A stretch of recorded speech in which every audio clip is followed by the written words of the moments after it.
So how are you guys? I am back again with a very fun and exciting new video, which is, what if Naruto was raised by a wandering swordsman?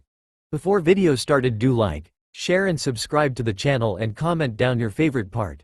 Your one like and one subscribe motivate me to upload more fanfic like these for you all. So without any waste of time, now let's start the fanfic. Snow fell softly over the village hidden in the leaves. The light of the setting sun was hidden behind bleak, gray clouds casting a bleak pall to the streets below. An overly large backpack, overstuffed to the point of being comical and with a sheathed sword hanging from its side, weaved through the snow-covered roads. Hidden underneath this bulging monstrosity, a man trudged through the slush of the streets, black hair covering his eyes, worn traveler clothes stained with the dust of the road and his tattered cloak covered by the newly fallen snow. Every now and then the traveler would stop and angle his head as if listening to something only he could hear. Eventually he stopped. Looking around, he found himself in a small and dirty alleyway. Something had drawn him here, a voice in the emptiness, but now it was gone, swallowed by the all-encompassing silence. Looking around, he realized he had no idea where he was. Damn it, where did it go? He shouted. A sound to his left drew his attention. A small boy, maybe 3 or 4 years old, huddled up against the side of some nameless building. Bright, spiky yellow hair was the only thing he could make out as his head was downcast. The boy's body was curled in on itself, whether to hide or for warmth he didn't know, but that wasn't what truly caught the man's attention. That would be the state of the clothes the kid was wearing, and he was using the term clothing quite liberally, and with no protection from the elements save a ragged blanket. Looking at the boy gave him the oddest feeling, that there was more to the child than met the eye, so he peered deeper. Past the outer shell of the body, past the flame of the youth's chakra, deeper and deeper still. That's when he felt it. The malevolence, the hatred, the anger waiting to be unleashed upon the world and destroy all in its path. Its sheer overwhelming presence caused him to stagger as if struck by a physical blow. Now he knew why he was drawn to this place, like a moth to the flame. And that was not a reassuring metaphor to use in this situation, he thought to himself. Walk away, turn around and leave, that's all I have to do. He was about to do just that when he looked back at the child one more time. He was able to peer even deeper than before, past even the overwhelming malice, and he saw the soul of a lonely 4-year-old boy just hoping to stay warm for the night. He hesitated, arguing with himself until he seemed to deflate and his shoulders slump. The man sighed, knowing his path had been set since the moment he heard the kid. Naruto had been kicked out of the orphanage, again. He had managed to take his blanket, so there's that. He was currently huddled in an old alley, mostly just to avoid the crowds and their hate-filled glares and barely concealed whispers calling him a monster or demon. Why did they all hate me? I only put toothpaste in the cookies once, and maybe I put itching powder in the orphanage owner's wig, but no one could prove that. So why? The child thought to himself.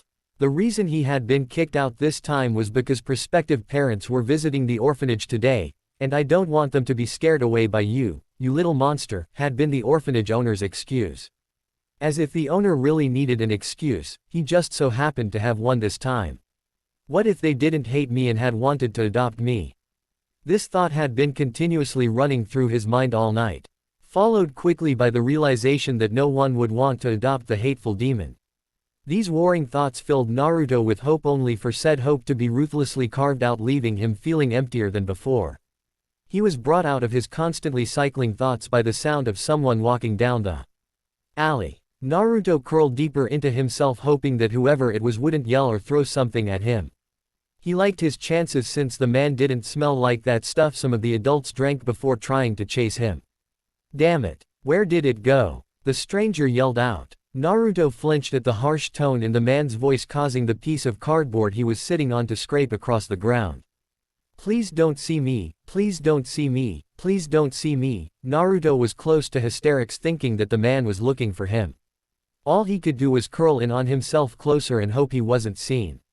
He almost screamed when he felt something heavy land next to him. The traveler plopped down right next to the mystery boy after shrugging his overworked backpack off his shoulders. The kid started like he had been struck by lightning, turning his head to look at the new arrival. Giving the man his first look at the child's face, his eyes were a nice shade of cerulean and he had 3 odd whisker marks along each of his cheeks, which was twisted with terror and trepidation. The kid looked like he was about to scream and bolt.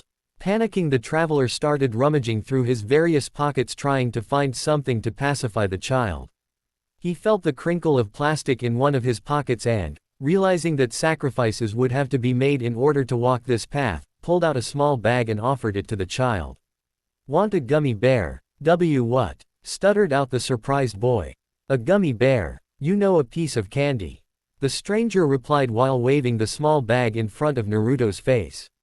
Naruto, not being used to kindness, was suspicious of the man and shook his head. "Suit yourself then, more for me," the stranger said while popping a few of the delicious gems into his mouth. "For the land of fire your winters sure can be uncomfortable," the man continued picking out all the green gummy bears in his bag. "Nothing compared to the land of snow, mind you, but the name really misleads people. You'd think that the land of fire would be hot." Naruto continued to stare at this stranger who was talking to him and not down to him, or calling him a monster. "Geez, you look colder than me, here I think I have something that can help." This was accompanied by the stranger rifling through his pack. Eventually he pulled out a horrendously bright orange wool blanket he had been given as a gift, which meant he couldn't just throw it away and he didn't hate anyone enough to re-gift it to them.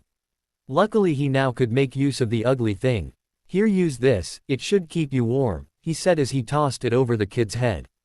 The child struggled trying to get his head out of the tangled up fabric. When he finally did, he was greeted by an outstretched hand and the voice of the man who had given him the blanket. "Zeren Adair, traveling merchant, at your service."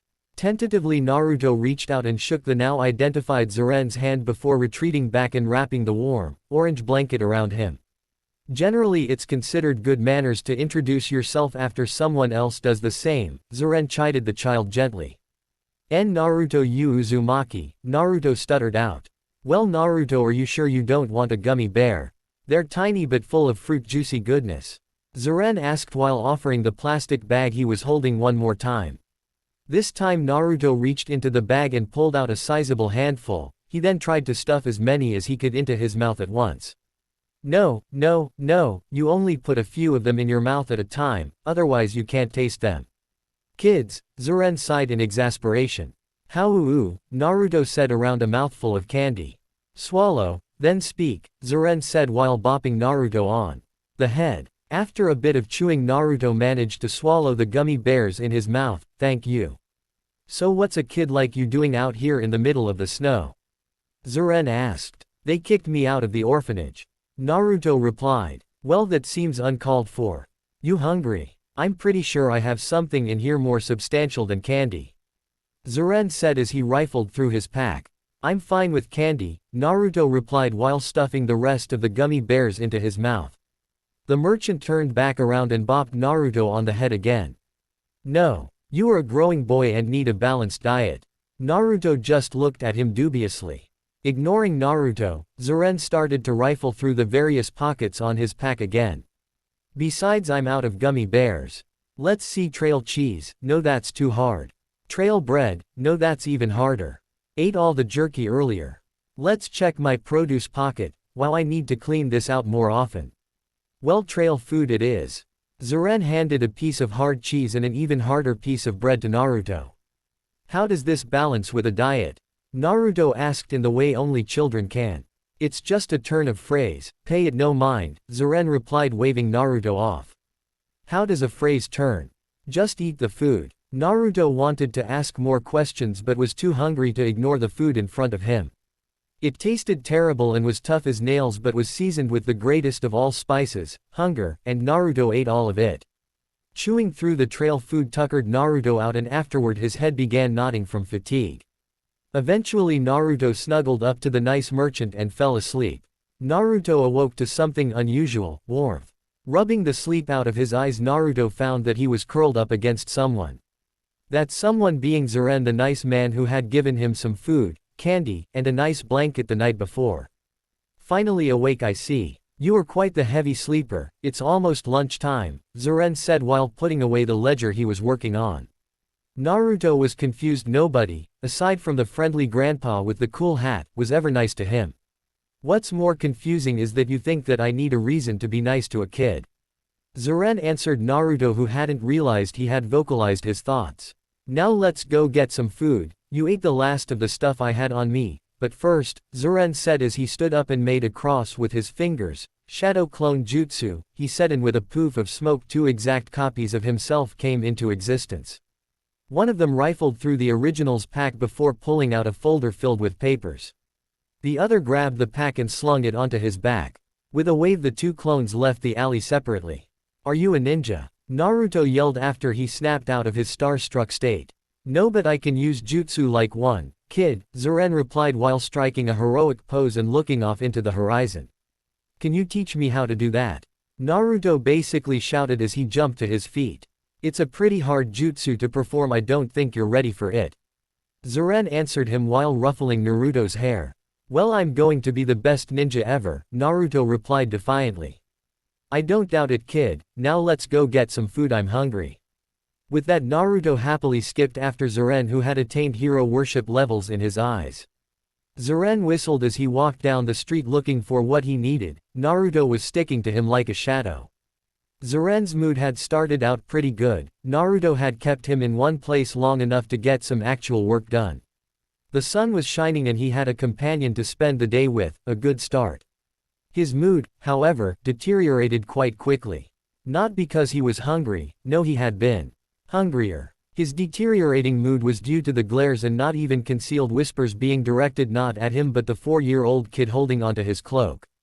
Looking down, he noticed Naruto's downcast expression. Unfortunately, Naruto was perceptive for a 4-year-old, poor kid. Their first stop wasn't somewhere to get food but a clothing store.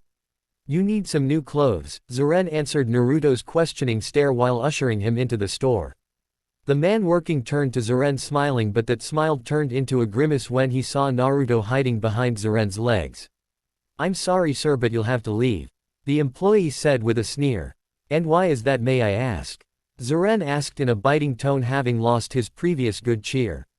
"We don't serve that here," the employee said, gesturing to Naruto. "Now leave before I call security." Taking the hint, Zuren led an almost crying Naruto out of the store. "What a jerk," he said just loud enough for the unhelpful store associate to hear. Learning from the past, Zuren had Naruto hide in an alley while he went into another store and bought some children's clothing. Having nowhere else to change, Naruto hid behind a dumpster and changed quickly. It was still cold outside after all, into a pair of jeans and a green shirt with some cartoon character on the front that Naruto didn't know. "Now let's find some food, shall we?" Zuren said, trying to cheer Naruto back up. "We don't serve his kind here. It's not allowed where normal people eat. Get that thing out of here. No monsters allowed. Away with you, demon." Needless to say, Zuren's mood had gone from bad to worse quite quickly. Getting yelled at and kicked out of various eating establishments will do that to a guy. It was even worse for Naruto, who had been reduced to quiet tears multiple times. It was late afternoon at this point and both Zuren and Naruto were hungry. Thankfully, the crowds in the street were giving them a wide berth. Not because of Naruto but because Zuren was unintentionally releasing killer intent at the village as a whole. He was pulled out of his murderous thoughts, quite literally, by Naruto, who was holding onto his traveling cloak and had stopped and was staring at a ramen stand named Ichiraku. The heavenly aroma wafting from the stall had both of their stomachs rumbling. "Well, one more try won't hurt more than the rest," Zuren thought to himself as he ushered Naruto into the stand. Chuki was a large man, both in height and width, and had spent quite a bit of his life running his ramen stand with his daughter Ayame. He was born and raised in Konoha. Living in a hidden village all your life will give one immunity to both the weird and against being bullied by shinobi. Some of these ninja thought that by releasing killer intent they could get him to lower their bill or forget about it entirely, but Chuki was no pushover and never backed down. That's why when someone came into his stand releasing some major killing intent, he turned towards them immediately saying, "Hey, no killer intent in my restaurant. Knock it off or take it outside. If I knock it off, will you serve us?" The man who had just entered asked, glaring daggers at the chef. Chuki wondered at the question. Why wouldn't he serve the man? That's when he noticed the child cowering behind the man's legs. The first thing he noticed was the eye-bleeding orange blanket wrapped around him. The second thing he noticed was the blonde hair, blue eyes, and whisker marks on his cheeks. That's when he realized it was the demon child. He was about to send the two of them packing, with some choice words, when he took a closer at the kid. Said boy was staring at a bowl of ramen, drool pouring generously from his mouth. That wasn't what really caught his attention though, that would be how malnourished he looked. From what Tyuki could see, the kid was thin, very thin, as though he hadn't had a decent meal in a long time, and that broke the kindly old man's heart. He was after all about to deny a 4-year-old kid a place to eat. Feeling ashamed of himself, he looked away, saying, "You two can eat here." Immediately Zuren dropped his killing intent. "Thank goodness I'm starving." Zuren lifted Naruto up onto one of the stools and then took one for himself. Around this time, some of the customers, seeing that the demon child would be eating here, left in disgust, but not before throwing various unoriginal insults at them. Naruto was too stunned by the fact that a restaurant was letting him eat there to care. "I apologize for before," Zuren said to Tyuki, "we've had a rather long day." "The name's Zuren and this is Naruto, a pleasure to meet you and to support such a wonderful eatery." "Name's Tyuki, and if you think it's great now, just wait till you actually try my ramen," Tyuki replied, trying to act cheerfully. "I wanna try the pork," Naruto yelled, interrupting the adults' conversation and bringing their attention back to him. "Can I, please, please, please, please," Naruto pestered Zuren. "Sure," Zuren replied to Naruto. "One pork for the kid and I'll have a miso," Zuren said, turning his attention back to Tyuki. Naruto was so excited to be eating in an actual restaurant that he didn't immediately interrupt Zuren and Tyuki's adult talk. Something about shrimp and a civil war. He had heard the term war before and was about to ask what the difference was between a regular war and a civil war, but was interrupted by the arrival of a bowl that looked like it was meant to feed the gods themselves. He immediately gave thanks, pulled apart the disposable chopsticks and dug in with gusto. The tariffs in the land of water aren't that bad. People just aren't used to them. Now if you want some truly terrible foreign trade policy, look no further than the land of sound. Man, now that's a country no one wants to trade with. Heck, no one even wants to travel through there.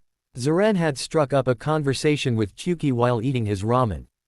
"True as that, maybe that doesn't change the fact that I've had to raise prices on my dishes," Tyuki angrily replied while pouring a cup of sake and handing it to Zuren.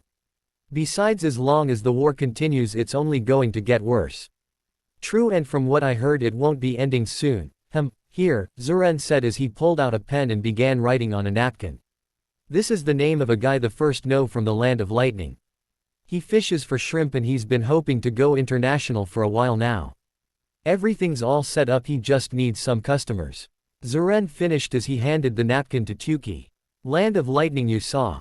Biha, that was delicious," Naruto shouted as he slammed his bowl down. He looked at the two adults who were staring at him, but his attention was quickly captured by the unfinished bowl of ramen sitting in front of Zuren. Seeing that Naruto was drooling over his unfinished food, Zuren pushed the bowl towards him, and had to pull his hand back before Naruto pounced on the food. "He certainly has an appetite," Tyuki said with a laugh.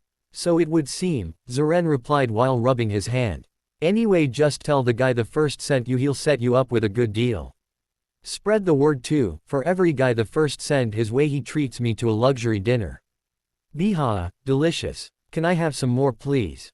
Naruto asked as sweetly as he could as he put his second bowl of ramen down.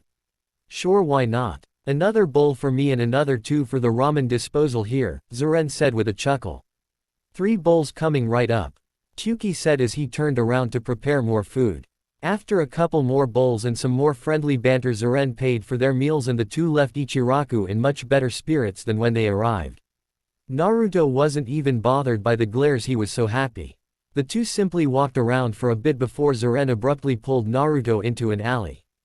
Confused, Naruto was about to ask why they were there when the 2 clones Zuren made earlier appeared.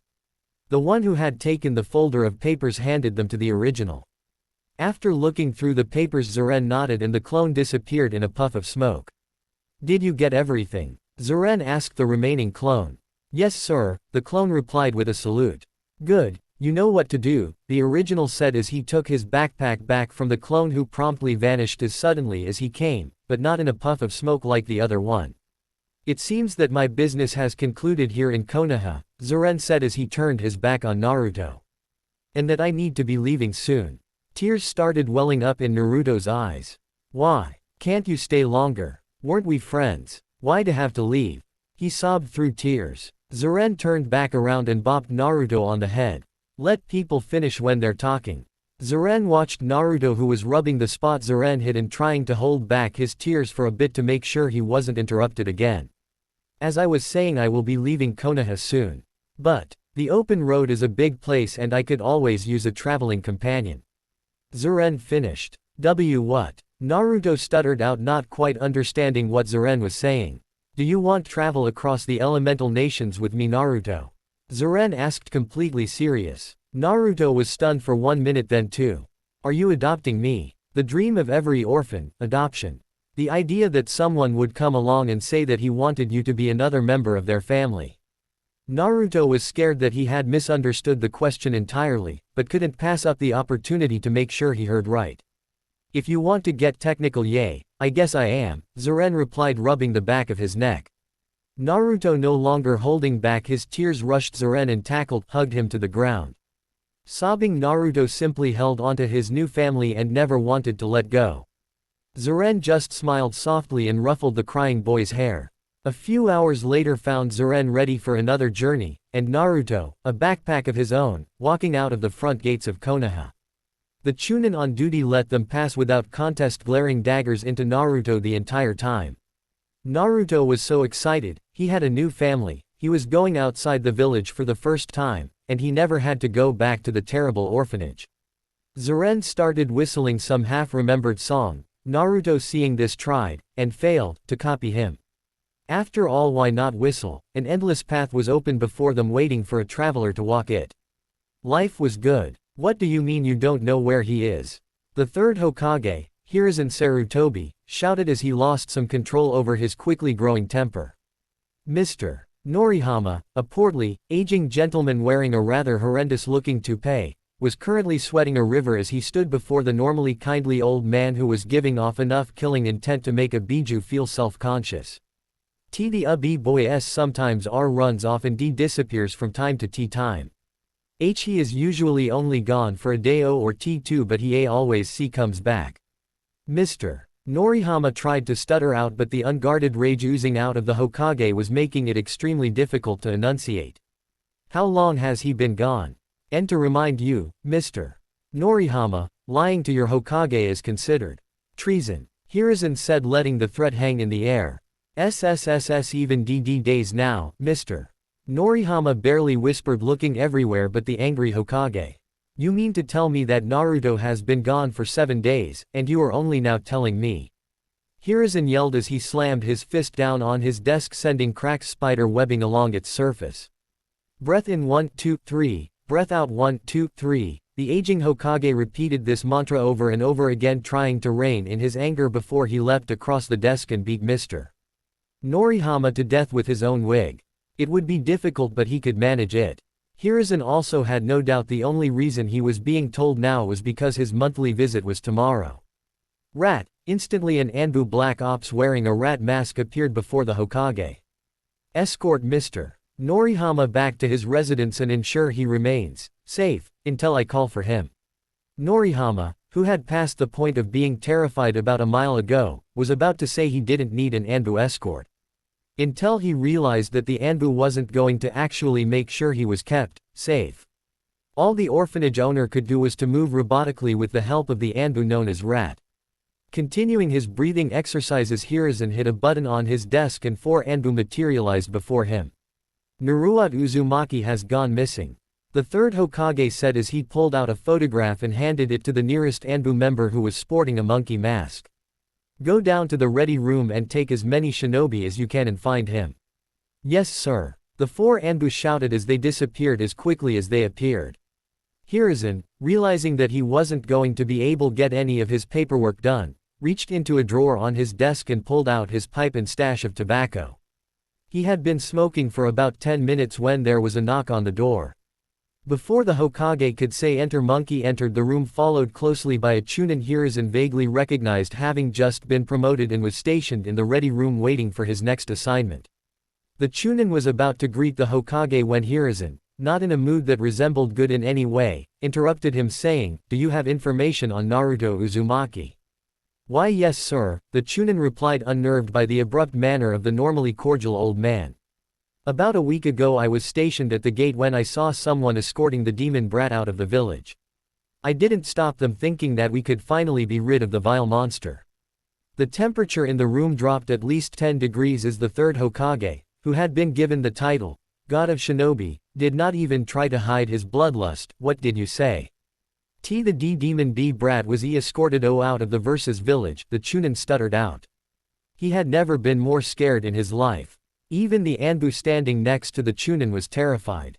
By who? Hiruzen's voice was barely above a whisper, but it carried through the room as if he had shouted.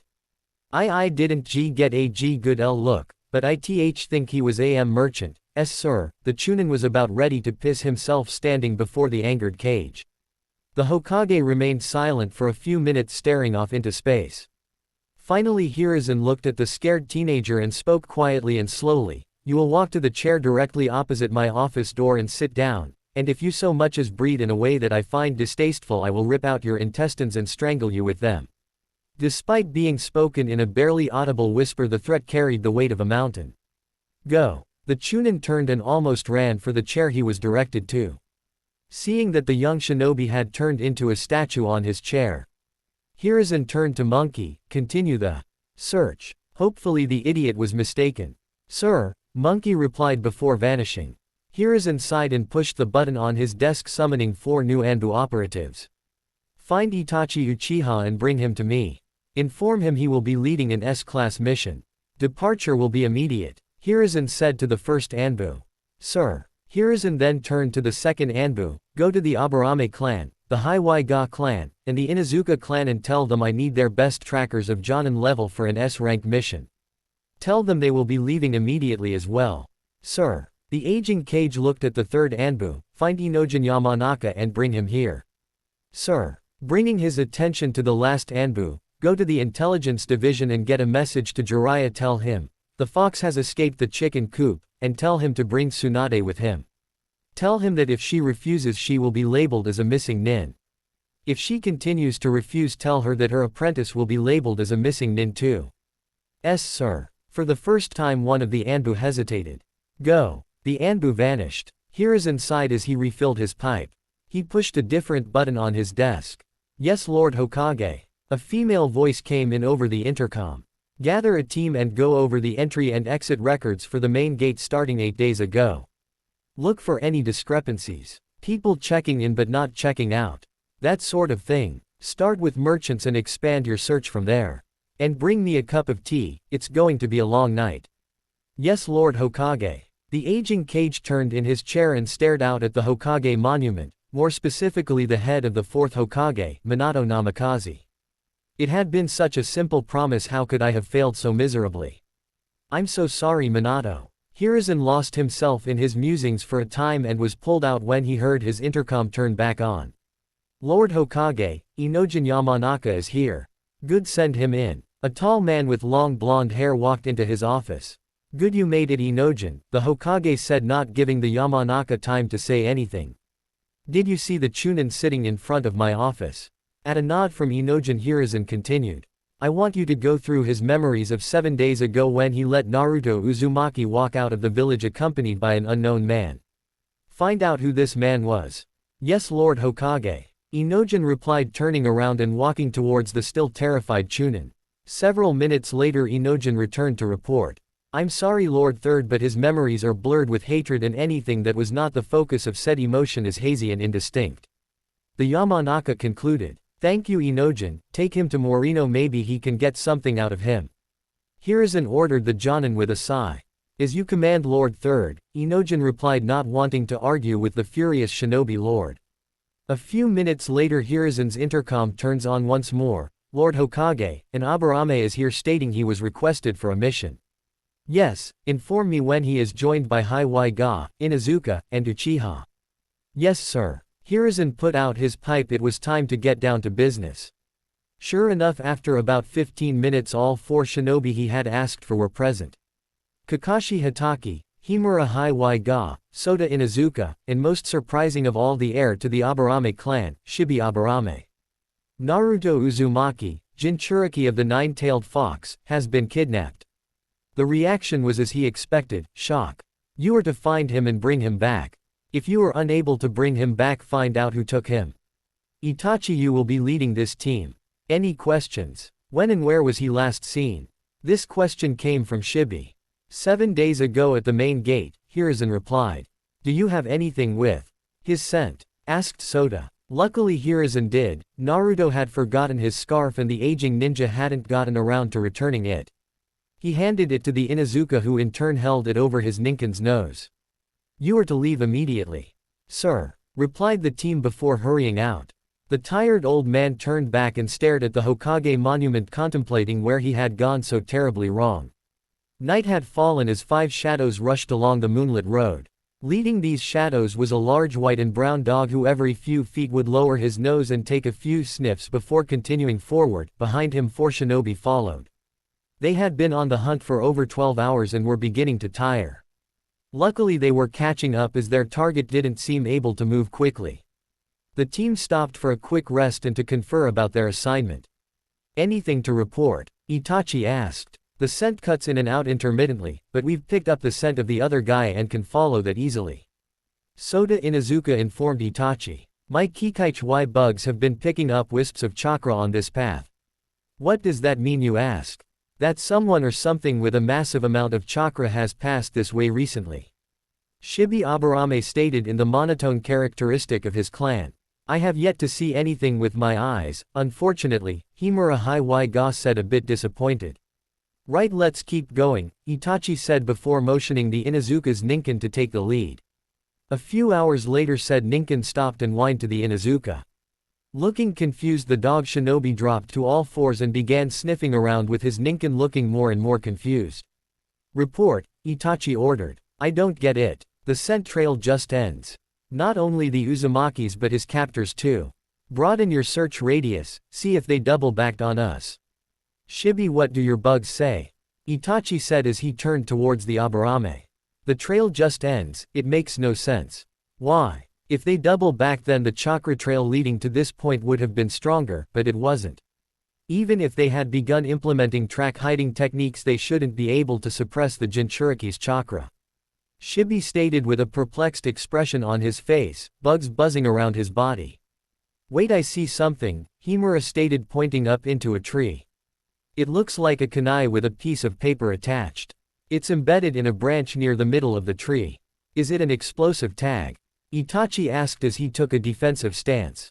It doesn't appear to be so, sir, Himura said, trying to ease her companions. Shibi, Kakashi turned to the Aburame heir. Nodding, Shibi raised his arm, releasing a swarm of bugs that immediately flew to the indicated tree. A few seconds later the swarm returned with a kunai suspended in the air. Adjusting his glasses, Shibi examined the knife more closely. There is no chakra stored, nor is there any poison on it. It is safe, Shibi stated before handing it to Itachi for further scrutiny. Immediately Itachi looked at the paper and saw a single sentence written on it. I gave you 3 days to fix your mistakes. Itachi closed his eyes before opening them, revealing blood-red eyes with 3 Tomio marks spinning around his pupil. Using his Sharingan, Itachi was able to pick up on details normally invisible to the human eye. The kunai was of average Konoha make, Itachi had 4 exactly like it on him. The paper was average exploding tag material and could be easily obtained with little effort inside any hidden village. With that in mind, Itachi brought his full attention to the written words on the paper in hopes of finding a clue as to who the owner was. The sentence was written in an outdated form of calligraphy, which would make a handwriting analysis near useless. Maybe the ink can shed some light, Itachi thought, though he greatly doubted that. He passed it around the team to see if they could find anything he missed. For the most part they didn't, but the Inuzuka confirmed it carried the scent of the man who had taken Naruto. Spread out and see if you can pick up the trail. If we can't, we'll go over the trail and confirm that they didn't double back, Itachi ordered his team before bringing his attention back to the knife. Pondering the letter and wondering why it had been left. Was it a message, and if so, to who? The team found nothing. It was as if the pair simply vanished into thin air. They even went over the trail on the way back to Konoha and found no evidence of their target doubling back or branching off. It was this unfortunate event that found the team returning to Konoha in failure. I'm sorry, Lord Third, but we lost their trail, Itachi said, bowing his head to the Hokage. Which direction were they heading when you lost them? Hiruzen asked, trying to salvage something out of the situation. They were heading north, but judging the culprit on his ability to cover his tracks, his final destination most likely wasn't in that direction, Itachi answered. Hiruzen lifted the recovered letter and contemplated it. That was the same conclusion he had reached. If I may, Lord Hokage. Shibi spoke up from behind Itachi.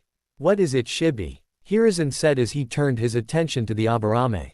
While I do not wish to contradict Uchiha or you, Lord Hokage, but I would be remiss if I did not do my duty as a Konoha shinobi and gave my dissenting opinion, Shibi said. Please just get to the point, Shibi, it's been a long few days, Hiruzen sighed tiredly. Of course, Lord Hokage, Shibi replied while adjusting his glasses. I do not believe Naruto Uzumaki was kidnapped as was initially believed, because the kidnapper's action do not follow basic logic. If his purpose was to kidnap our village's Jinchuriki, why would he go through the village's main gate and be witnessed by a Konoha shinobi? Also, the trail we followed was not the hurried rush of someone trying to make the border. And if he did not wish to be found, he would have hid his tracks earlier, making it impossible to follow him at all, Shibi finished. The Hokage stared dumbly at Shibi while trying to digest what was said. If what you say is true, then why was Naruto taken out of the village? I cannot say, Lord Hokage, Shibi answered while stepping back behind Kakashi. Even if the reasons for Naruto's leaving were peaceful, I cannot take that risk and must prepare for all outcomes, Hiruzen sighed to himself. You are dismissed. With a wave, Hiruzen dismissed the 4 shinobi who promptly left. Let the reasons be peaceful, please let them be peaceful, Hiruzen prayed. Time passed for the village hidden in the leaves. Eventually Jiraiya arrived in the village with a very angry Tsunade. Eventually Hiruzen mollified her by setting up a medic training program in the academy, and by paying off all of her gambling debts, of course. While Tsunade was angry, Jiraiya was livid and needed to be convinced to not burn down the orphanage Naruto had stayed at. He left to utilize his vast intelligence network to find Konoha's Jinchuriki. Years went by and no trace of the boy was found, nor were there any rumors or movements that implied any of the hidden villages were making preparations for war. And time moved on inexorable, needless of the whims of mortals. 8 years later, 2 travelers were walking down a small path in the Land of Fire. One was tall, wearing old traveling clothes and a backpack that seemed to need another pocket or two to hold everything, with a sheathed sword hanging from its side. His companion was a boy with blonde hair, blue eyes, and was wearing a jumpsuit of an eye-blinding orange. He too had a backpack and a sword attached to it. Eventually the 2 travelers came to a fork in the road. The younger traveler looked to his older companion, waiting to see which way they would go. The older traveler looked to the path on his left that went to an unknown future, to new adventures and new people to meet, to freedom. The path on his right led to Konoha, to a place known and mapped, but also to an even more unknown future. He was sorely tempted to take the path on his left, but one look at his younger companion made the choice for him. He could feel it just below the surface, the anger, the hate, and the malevolence wanting to be unleashed. His path was chosen the moment he first heard the boy. Let's go, Naruto, he said as he took his first step down the right path. The sun had risen fully and there was not a cloud in the beautiful azure sky. Izumo and Kotetsu were on gate duty thanks largely to an insensitive comment about the fire daimyo's wife and her pet carrying capabilities, or lack thereof. Not that either was complaining, it was, after all, an excuse to laze around most of the day. Okay, I'm thinking of a number, Kotetsu said to Izumo. No, Izumo replied. It's between 1 and 10, Kotetsu continued, leaning on his chair's back legs. No, we're on duty, Izumo said with a sigh. Come on, I'll give you a hint, Kotetsu tried egging on Izumo. It's 6.5, Izumo said. Sit straight, someone's coming, the Chunin continued as he pushed down on Kotetsu's chair, causing it to slam into the ground. Sure enough, 2 people were walking up the road heading towards them. The pair, a kid and an older man, were whistling a jaunty tune, and the younger of the pair was actually skipping. As they came closer, more details could be made out. The boy had blonde hair and shockingly blue eyes, was wearing an agonizingly orange jumpsuit, and had a pair of goggles strapped to his forehead, but his most intriguing feature was the set of 3 whisker-like marks on each of his cheek. The older man had black hair that was long enough to cover his dark brown eyes that held more experience than his age implied. He was wearing worn traveler clothes that might have been a color at some point, and a heavily patched cloak. Both were wearing heavily stuffed backpacks with a sheathed sword dangling from their sides. Morning, the pair said as they approached the two Chunin on guard at the gate. Identification, Izumo said before Kotetsu could launch into a conversation and delay doing his job. Of course, the adult said as he handed 2 sets of identity papers over to Izumo. Zuren Adair and Menma Narumaru. Izumo read off the papers. Those are our names, don't wear 'em out, the now identified Menma said sporting a kilowatt smile. Reason for visiting, and length of stay. Izumo said looking over the papers. Mediator for a negotiation, and indeterminate. But probably no more than a week, Zuren responded. And to feast on local ramen. That's very important, Menma interjected. Yes, and to eat of course, Zuren said rolling his eyes. Are you armed? Izumo asked trying to bring the questioning back around. Zuren turned his head toward the obvious sword hanging from his backpack for a solid minute before bringing his attention back to Izumo. No sir, whatever could make you think that, Zuren replied in a flat sarcastic voice. I have to ask, Izumo sighed while Kotetsu guffawed. Relax, I'm just giving you a hard time. Here have a gummy bear, Zuren said as he pulled out a small plastic bag and offered it to the pair. Kotetsu reached in and pulled out a handful before Izumo could tell them. They couldn't accept gifts while on duty. I've been through enough customs checkpoints to know the drill.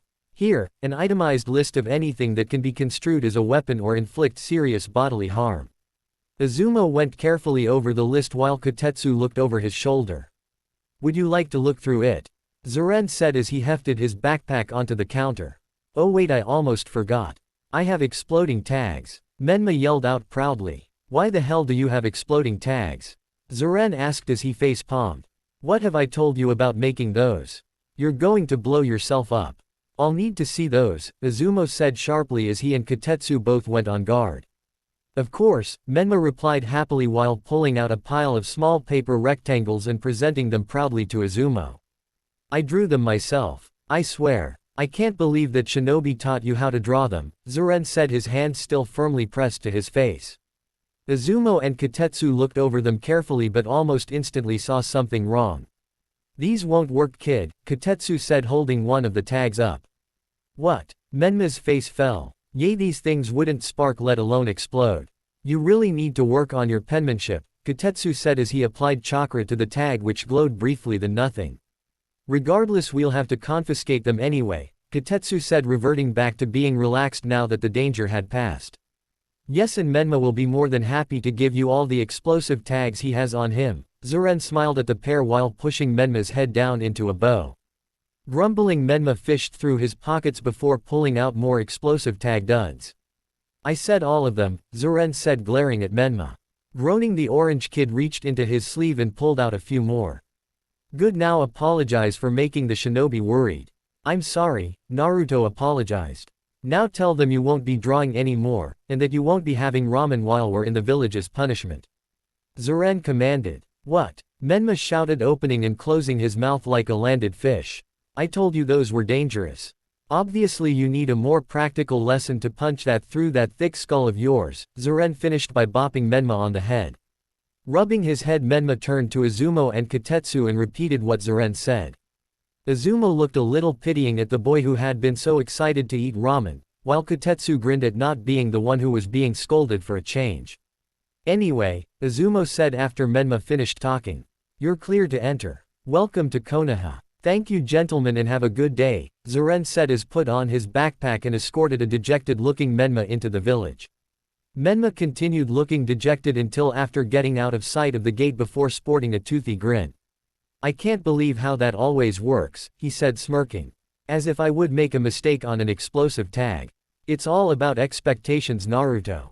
So long as you can subvert their expectations, there's nothing that can't be accomplished, Zuren said as he popped a few gummy bears into his mouth. And what do you mean not making a mistake? How many sets of clothes do you think you went through figuring the matrices out? I still have the receipts. Details, the now rightfully identified Naruto said, waving away his sensei's concerns. Come on, let's go get some ramen, he shouted before running off. Be careful, Zuren shouted after the youth. Turning his head back, Naruto shouted, you worry too, Mew. Thump. Naruto was interrupted when he ran into something rather soft but solid. Pinwheeling his arms, Naruto managed to maintain his balance. The person he ran into was not so lucky. Said unlucky person was a girl, but the only thing he could make out was blue hair and a cream-colored jacket. Seeing that he ran into somebody, he extended his and started to apologize. Heh, sorry about that, I wasn't watching where I was going. Naruto was rendered speechless when the girl he had run into looked up at him. Her lavender eyes, though pupilless, held a gentle warmth that Naruto couldn't look away from. Sorry, the girl stuttered, a blush dusting her cheeks, as she reached out and took Naruto's offered hand. I wasn't paying attention. No, it was my fault, I wasn't looking where I was going, Naruto said as he pulled the girl to her feet. I'm always running into things, Naruto said, rubbing the back of his head. Well, ain't this cute, Zeren said, causing Naruto and the girl to nearly jump out of their skin. Geez, don't sneak up on me, sensei, Naruto said, trying to get his heart rate to go back down. I wasn't. No, you know what, never mind. Zeren hoisted his pack and continued walking down the road. You know the drill. Try to keep out of trouble, please. He stopped and looked back at the pair for a second before smirking and continuing down the street. Oh, and I'm sure that girl has places she needs to be, so you should probably let her go, Zeren yelled over his shoulder. The pair stood there puzzling over Zeren's words when, as one, they looked down and saw that they were still holding hands. They looked up, briefly meeting each other's eyes, before quickly pulling their hands away. Again, sorry I ran into you, Naruto apologized again. Name's Naruto Uzumaki, Naruto introduced himself, giving one of his trademark grins. Crap, I'm supposed to go by Menma. Play it cool, play it cool. Hinata hi wai ga, Hinata said, a small smile gracing her lips. What could she say? Naruto's smile is infectious. I'm new to town, do you know any good ramen stands around her? Naruto asked cheerily. Sorry B, but I need to go, Hinata stuttered out, making to run down the street, remembering why she had been running in the first place. Before she could though, a voice cut across the hubbub of the crowding streets. Lady Hinata, where are you? Hinata panicked and started looking for a place to hide. You trying to hide from someone? Naruto asked rather dumbly. Hinata started panicking even more and worried he would ask why. She wasn't even sure herself, she just felt like being away from her fellow clansmen. Cool, Naruto said, grabbing her hand, causing Hinata to eep. Rather cutely, Naruto thought, and pulled her to the side of the street. He then threw his arm around her shoulder, causing a rather impressive blush, and formed his other hand into a hand sign and began concentrating, muttering something under his breath. Worrying that her handler, Ko, would find her, and wondering why Naruto was holding her, rather intimately, opened her mouth to ask why they were in this position. That was when she felt it. As if someone had hollowed her out, leaving her a husk, empty. But it was more than just that. Time seemed to dilate, colors became muted, washed out, and sounds turned unintelligible as if coming from a great distance and through a wall. Air gained a weight to it, like breathing in molasses. She saw the crowds on the street but felt separated from them, as though she could reach out and her hand would pass right through them. Only Naruto remained unchanged, remained real. Then she spotted Ko. He was scanning the crowd looking for her. Hinata's heart stopped when he looked directly at her, but his eyes kept moving, like she wasn't there, and he continued on. Colors became sharper, sounds became clearer, air regained its weightlessness, and time resumed its natural pace as the world returned back to focus. Feeling dizzy, Hinata wobbled on her feet before finally collapsing to the ground, followed quickly by Naruto. That took more out of me than I thought it would, Naruto panted out. What was that? Hinata asked dizzily. A secret technique, Naruto smiled cheekily. I'm not allowed to use it unless sensei gives me permission, but I figured you needed help. Won't why you get in trouble? Hinata asked worriedly, not wanting anyone to get into trouble because of her. Not if it's our secret, Naruto said, smiling conspiratorially. Hinata became lightheaded again, but not because she was recovering from whatever technique Naruto used, but because nobody ever went this far out of their way for her. Even her father considered her a failure and not worth expending time on her. Naruto, on the other hand, had just met her and was helping her, even if that meant getting in trouble himself. She was about to try and thank him but was interrupted, loudly, by her rumbling stomach, causing a new blush to appear on her face. The song her stomach was singing became a duet when Naruto's stomach added its voice. Heh, heh, that technique makes people hungry as a side effect. I don't know why, sensei won't tell me, Naruto said standing back up. Let's go get something to eat, Naruto said holding his hand out to Hinata. Hinata had decided to run away from her handler on a whim. She didn't want to go back to the compound, to all the indifferent stares judging her, claiming her as worthless. Here she met a complete stranger who had not only gone completely out of their way but made her feel accepted with such a simple gesture. So when she saw Naruto's extended hand, there wasn't anything she wanted to do more than grab a hold of it. And she did just that. Zuren, who is normally a very confident get-things-done type of person, was extremely nervous. Before him stood the Hokage Tower, the nerve center of the most powerful hidden village in the elemental nations and his point of no return. Years spent meticulously staying out of politics, wars, and other conflicts about to go straight down the drain. Taking a deep breath and grabbing the hilt of his sword using its solidity to steady himself. Zuren moved forward and entered the tower. Leaving his pack behind at the hotel left him feeling naked, but he needed to be mobile, just in case. Steeling himself, he put on a cocky smirk and approached the Hokage's elderly secretary. Greetings, I would like to see the Hokage. Do you have an appointment? She asked, not even looking up. Unfortunately not, but I do have something he needs to see rather urgently, Zuren replied cheerily, pulling out a small photograph out of his pocket and placing it on the desk. The secretary, having served the Hokage for almost 15 years now, had heard all the possible reasons, so nobody thought that they needed to see the most important man in the village immediately. She was about to send the upstart walking when she saw the photograph he placed on the table.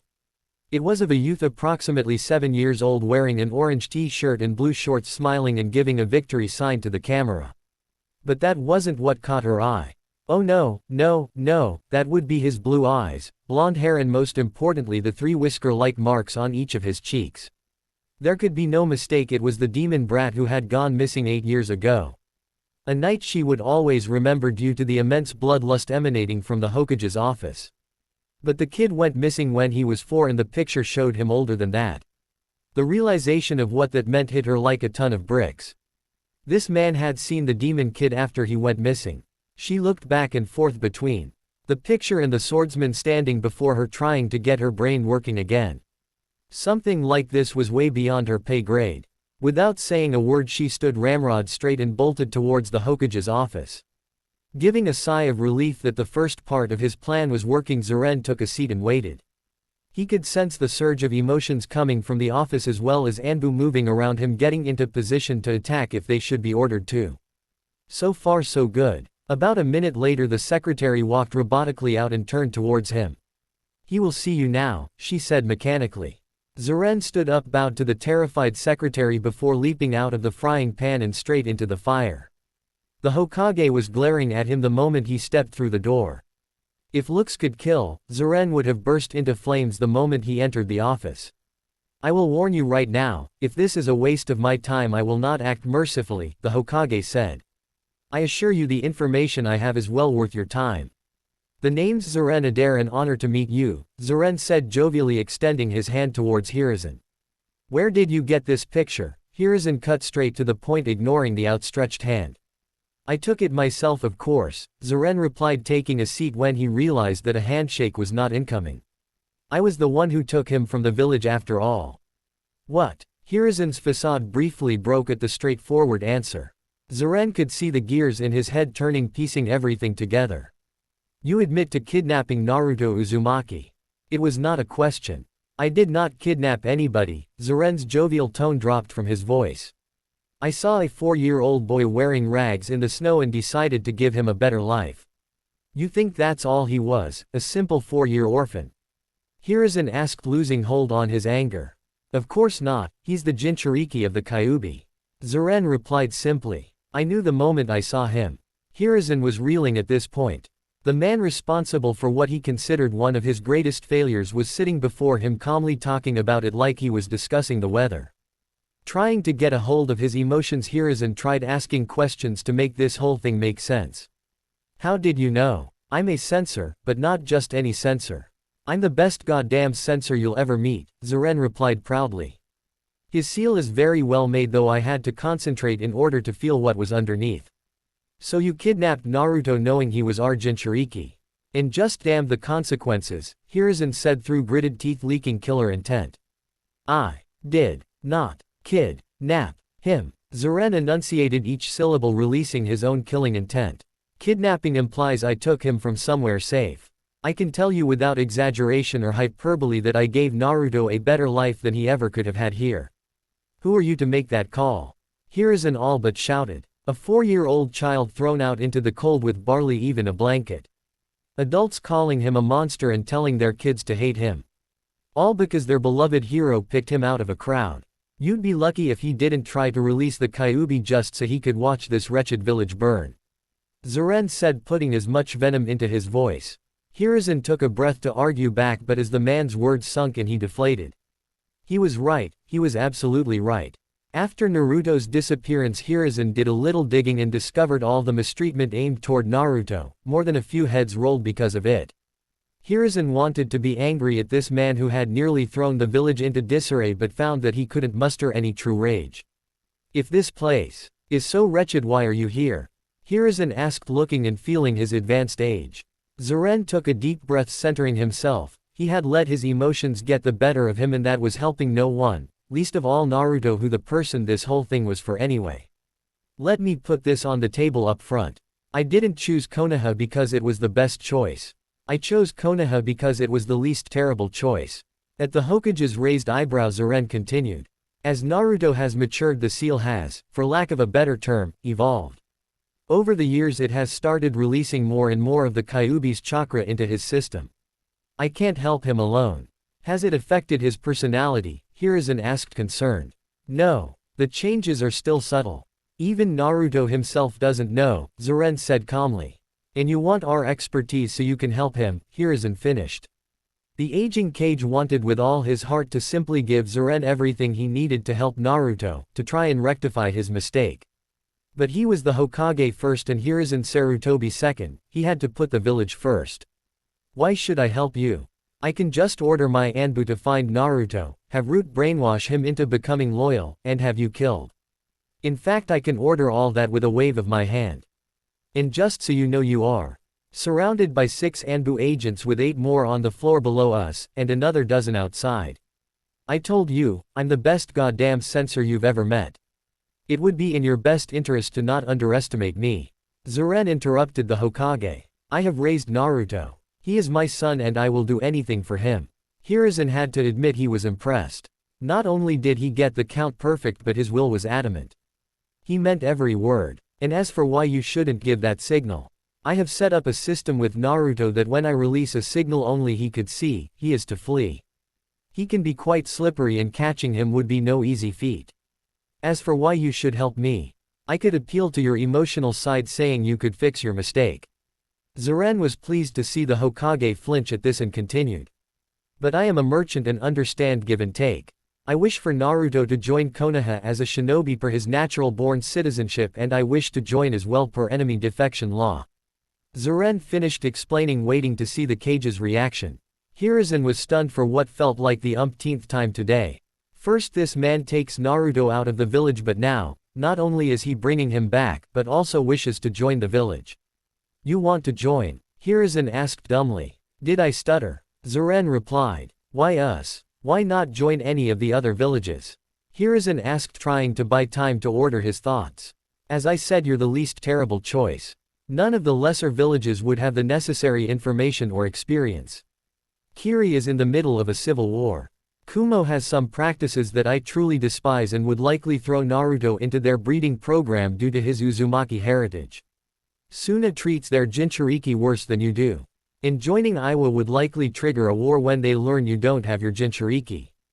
Zeren explained. Having put his thoughts into a coherent train, Hiruzen got a slight confidence boost from the backhanded praise. How familiar are you with defection law? Hiruzen asked. If you're asking me if I am aware of the requirements that need to be met in order for me to be allowed to join Konoha, then yes I am, Zeren said, pulling out a scroll from his pocket and placing it on the table. Here is a sampler on some information I know. You'd be surprised what a merchant can sniff up. Picking up the scroll, Hiruzen perused its contents. When Zeren saw the old man raise his eyebrows, he placed his elbows on the Hokage's desk and steepled his fingers, saying, "Let's talk business," a smirk playing across his face. "Ah, finally a ramen stand," Naruto shouted, throwing his hands into the air. Hinata had been wondering why they kept passing up restaurant after restaurant, and now she had her answer. Not that she minded Naruto dragging her around, their conversations while walking were interesting. And by conversations she meant Naruto monologued to her while she occasionally gave one-word answers. If Naruto minded, he didn't show it. Besides, Hinata really liked his travel stories. They were something out of a fairy tale. All about freedom, adventure, and companionship, things Hinata didn't really have in her life. "Ramen truly is the food of the gods," Naruto said, bringing Hinata out of her self-reflection. "Don't you agree, Hinata? I've never actually had our ramen before," Hinata stuttered out while pushing her index fingers together. When a reply from Naruto didn't come, Hinata looked up to see why. Naruto had a look of abject shock and horror on his face, like she had just told him she kicked puppies for fun. Now Naruto thinks I'm some sort of weirdo. Now he probably doesn't want to spend time with me or be my friend. You always say the wrong thing. That's why you don't have any friends. Her thoughts continued to spiral into self-deprecation until she felt hands land on both her shoulders. Why, you've never had ramen before? How can such a tragedy be possible? Quick, we must right this terrible wrong as quickly as possible. With that, Naruto turned Hinata toward the ramen stand, named Ichiraku by the by, and marched her through the entrance and onto one of the stools before taking one for himself. "Welcome to Ichiraku," called out the slightly rotund ramen chef. "Name's Tsuki, what can I get you?" "My friend Hinata here has never had ramen before," Naruto said with all the solemnity of a funeral service. "It's a good thing you brought her here, then we need to fix this quickly," Tsuki replied, equally solemn. I don't think that not having our ramen is such a big deal," Hinata timidly interjected. Both Naruto and Tsuki looked at her like she had just stated that the sky was yellow with pink polka dots. "It's worse than I thought," Naruto said to Tsuki, who nodded sagely. "She needs ramen now. But I'll have you know that I'm what was that word? Koni, no Kanu, Kano, Canis, Kanis, dang it, sensei uses it all the time." "See connoisseur?" Hinata asked. "Yes, that word," Naruto snapped his fingers. "I'm a connoisseur of ramen and have tried ramen all over the elemental nations. So I can be pretty harsh." "Hey, is that a challenge?" Tsuki said, rolling his sleeves up. "I'll give you the best ramen you've ever had." Tsuki finished as sparks leapt between Naruto and the chef. Tsuki turned towards his broth and threw himself into his cooking with a fervor while Naruto continued his monologue to Hinata. Since Hinata hadn't eaten since Naruto did, whatever it was that he did, her stomach growled loudly. Hinata would have been more embarrassed if not for two facts. The first was that Naruto's stomach growled even louder than hers, and the second was that he just laughed it off, making even the shy hi-wa girl giggle along. Finally, two steaming bowls of ramen were placed before them with a smirking Tsuki crossing his arms. "Well, Mr. Connoisseur, let's see what you think of this." Maintaining eye contact, Naruto snapped apart a pair of disposable chopsticks. Dipping them into his ramen, Naruto lifted a healthy portion of his noodles into his mouth before slurping them up. Hinata was a little confused at seeing Naruto so serious. Her puzzling was interrupted when Naruto's eyes widened. "Holy crap, that's good." And without further ado dived into his ramen, throwing manners to the wind. Seeing that Naruto was so heavily engrossed by his food, Hinata thought that she should eat before her ramen got cold. Taking her chopsticks, Hinata lifted some noodles to her mouth and quickly bit down on them. Her mouth exploded in salty and savory goodness. Her eyes widened like Naruto's and she quickly followed suit by throwing manners to the wind, though not to the degree Naruto did. Tsuki's smug smirk was growing by the second, watching the two kids dig into his cooking. "Humph, as if anyone else can compete with my ramen." Naruto finished his ramen quite quickly and Hinata wasn't too far behind, well, for a beginner that is. That was great, I'll have another bowl please," Naruto said, grinning. "You want one too, Hinata?" Hinata thought about it for a minute. She didn't want Naruto to think she was a glutton, but on the other hand she was still very hungry and the ramen did smell very good. "I'll have another," she said timidly. She was elated when Naruto gave her a dazzling smile that made her stomach feel fluttery. Alright, another one for Hinata too, Naruto said to Tyuki. Naruto had just finished his 7th bowl and Hinata her 3rd when they were brought out of their ramen-induced euphoria by the sound of shouting. Hinata looked over and saw a man yelling at Tyuki telling him that his ramen was disgusting and not worth his money. Pissed, "Hey Hinata." Hinata turned towards the whisper and found Naruto's face only a few inches from hers, causing her to flinch back and her face to flush. "Why yay and Naruto. Let's prank him," Naruto said, sporting a mischievous grin that promised trouble. What? Come on, no one should get away with being that mean to someone that nice, Naruto pleaded. This statement caused an internal debate to start inside her head. On one side was a small Hinata sporting angel wings saying that she would get into trouble with her clan if she behaved in such an unbefitting manner. On the other side was Devil Hinata saying it would be so much fun and that this was the kind of stuff friends did together. It wasn't a very even debate, as over the years her devil side had been getting louder as the pressure from her clan increased. Being around Naruto was like giving that side of her a megaphone. Looking at the orange-clad boy who was waiting expectantly for her answer, she steeled herself and replied, "Let's do it." And that's how she found herself on a rooftop with a massive water balloon in her hands. She didn't even know they made water balloons that big. Hinata's part in the plan was to throw the balloon at the mean customer, after which Naruto would enact the second phase. Naruto, she came to learn, could sense chakra and used his ability to easily track their target down. He was coming, crouching down so as not to be seen. Hinata readied her awkward missile. Wait for it, now." Hinata lobbed the balloon over the low wall of the roof and quickly ducked down so as not to be seen. A satisfying splash, an indignant shout, and a muffled poof. Later Hinata made her way to street level where she met up with Naruto. Seeing that Hinata had made it to street level, Naruto grinned and turned her so that she could see their handiwork. The ornery man was soaking wet and covered in fake feathers and glitter, giving him the look of a wet peacock. Hinata ducked back into the alley and leaned against the wall trying to suppress her laughter. Naruto didn't bother trying, hold back and let loose a huge laugh, causing tears to roll down her eyes. Hinata's willpower could only hold for so long and eventually she doubled over laughing too. "Ha, ha, ha, I knew it," Naruto said, trying to relearn to breath. "Knew what?" Hinata panted out. "You have a really nice laugh," Naruto said without the least bit of shame. This caused Hinata to invent a new shade of red altogether. Starting to feel lightheaded, she had to lean against a wall in order to remain upright. "Hey, Hina, you okay?" Naruto asked as he started fussing over her. I'm fine," she stuttered out as the fluttery feeling in her stomach returned with a vengeance. So caught up in remaining conscious she didn't even notice Naruto's familiar term of address. "Oh good," Naruto said as he released a breath he wasn't aware he was holding. He was very concerned for his new friend. "Are you sure you're fine?" "Why yes," Hinata said, standing up straight. This only caused Naruto's mischievous grin to return even bigger than before. "Good, because I have another prank idea." Naruto finished this by holding up a rope and a few pieces of paper. A part of Hinata was worried that she would already get into a huge amount of trouble with her family for what she had already done today and that Naruto was being a bad influence on her. The rest of her told that part to shut up. He knows the Shadow Clone Jutsu, and that should about cover Naruto's combat capabilities.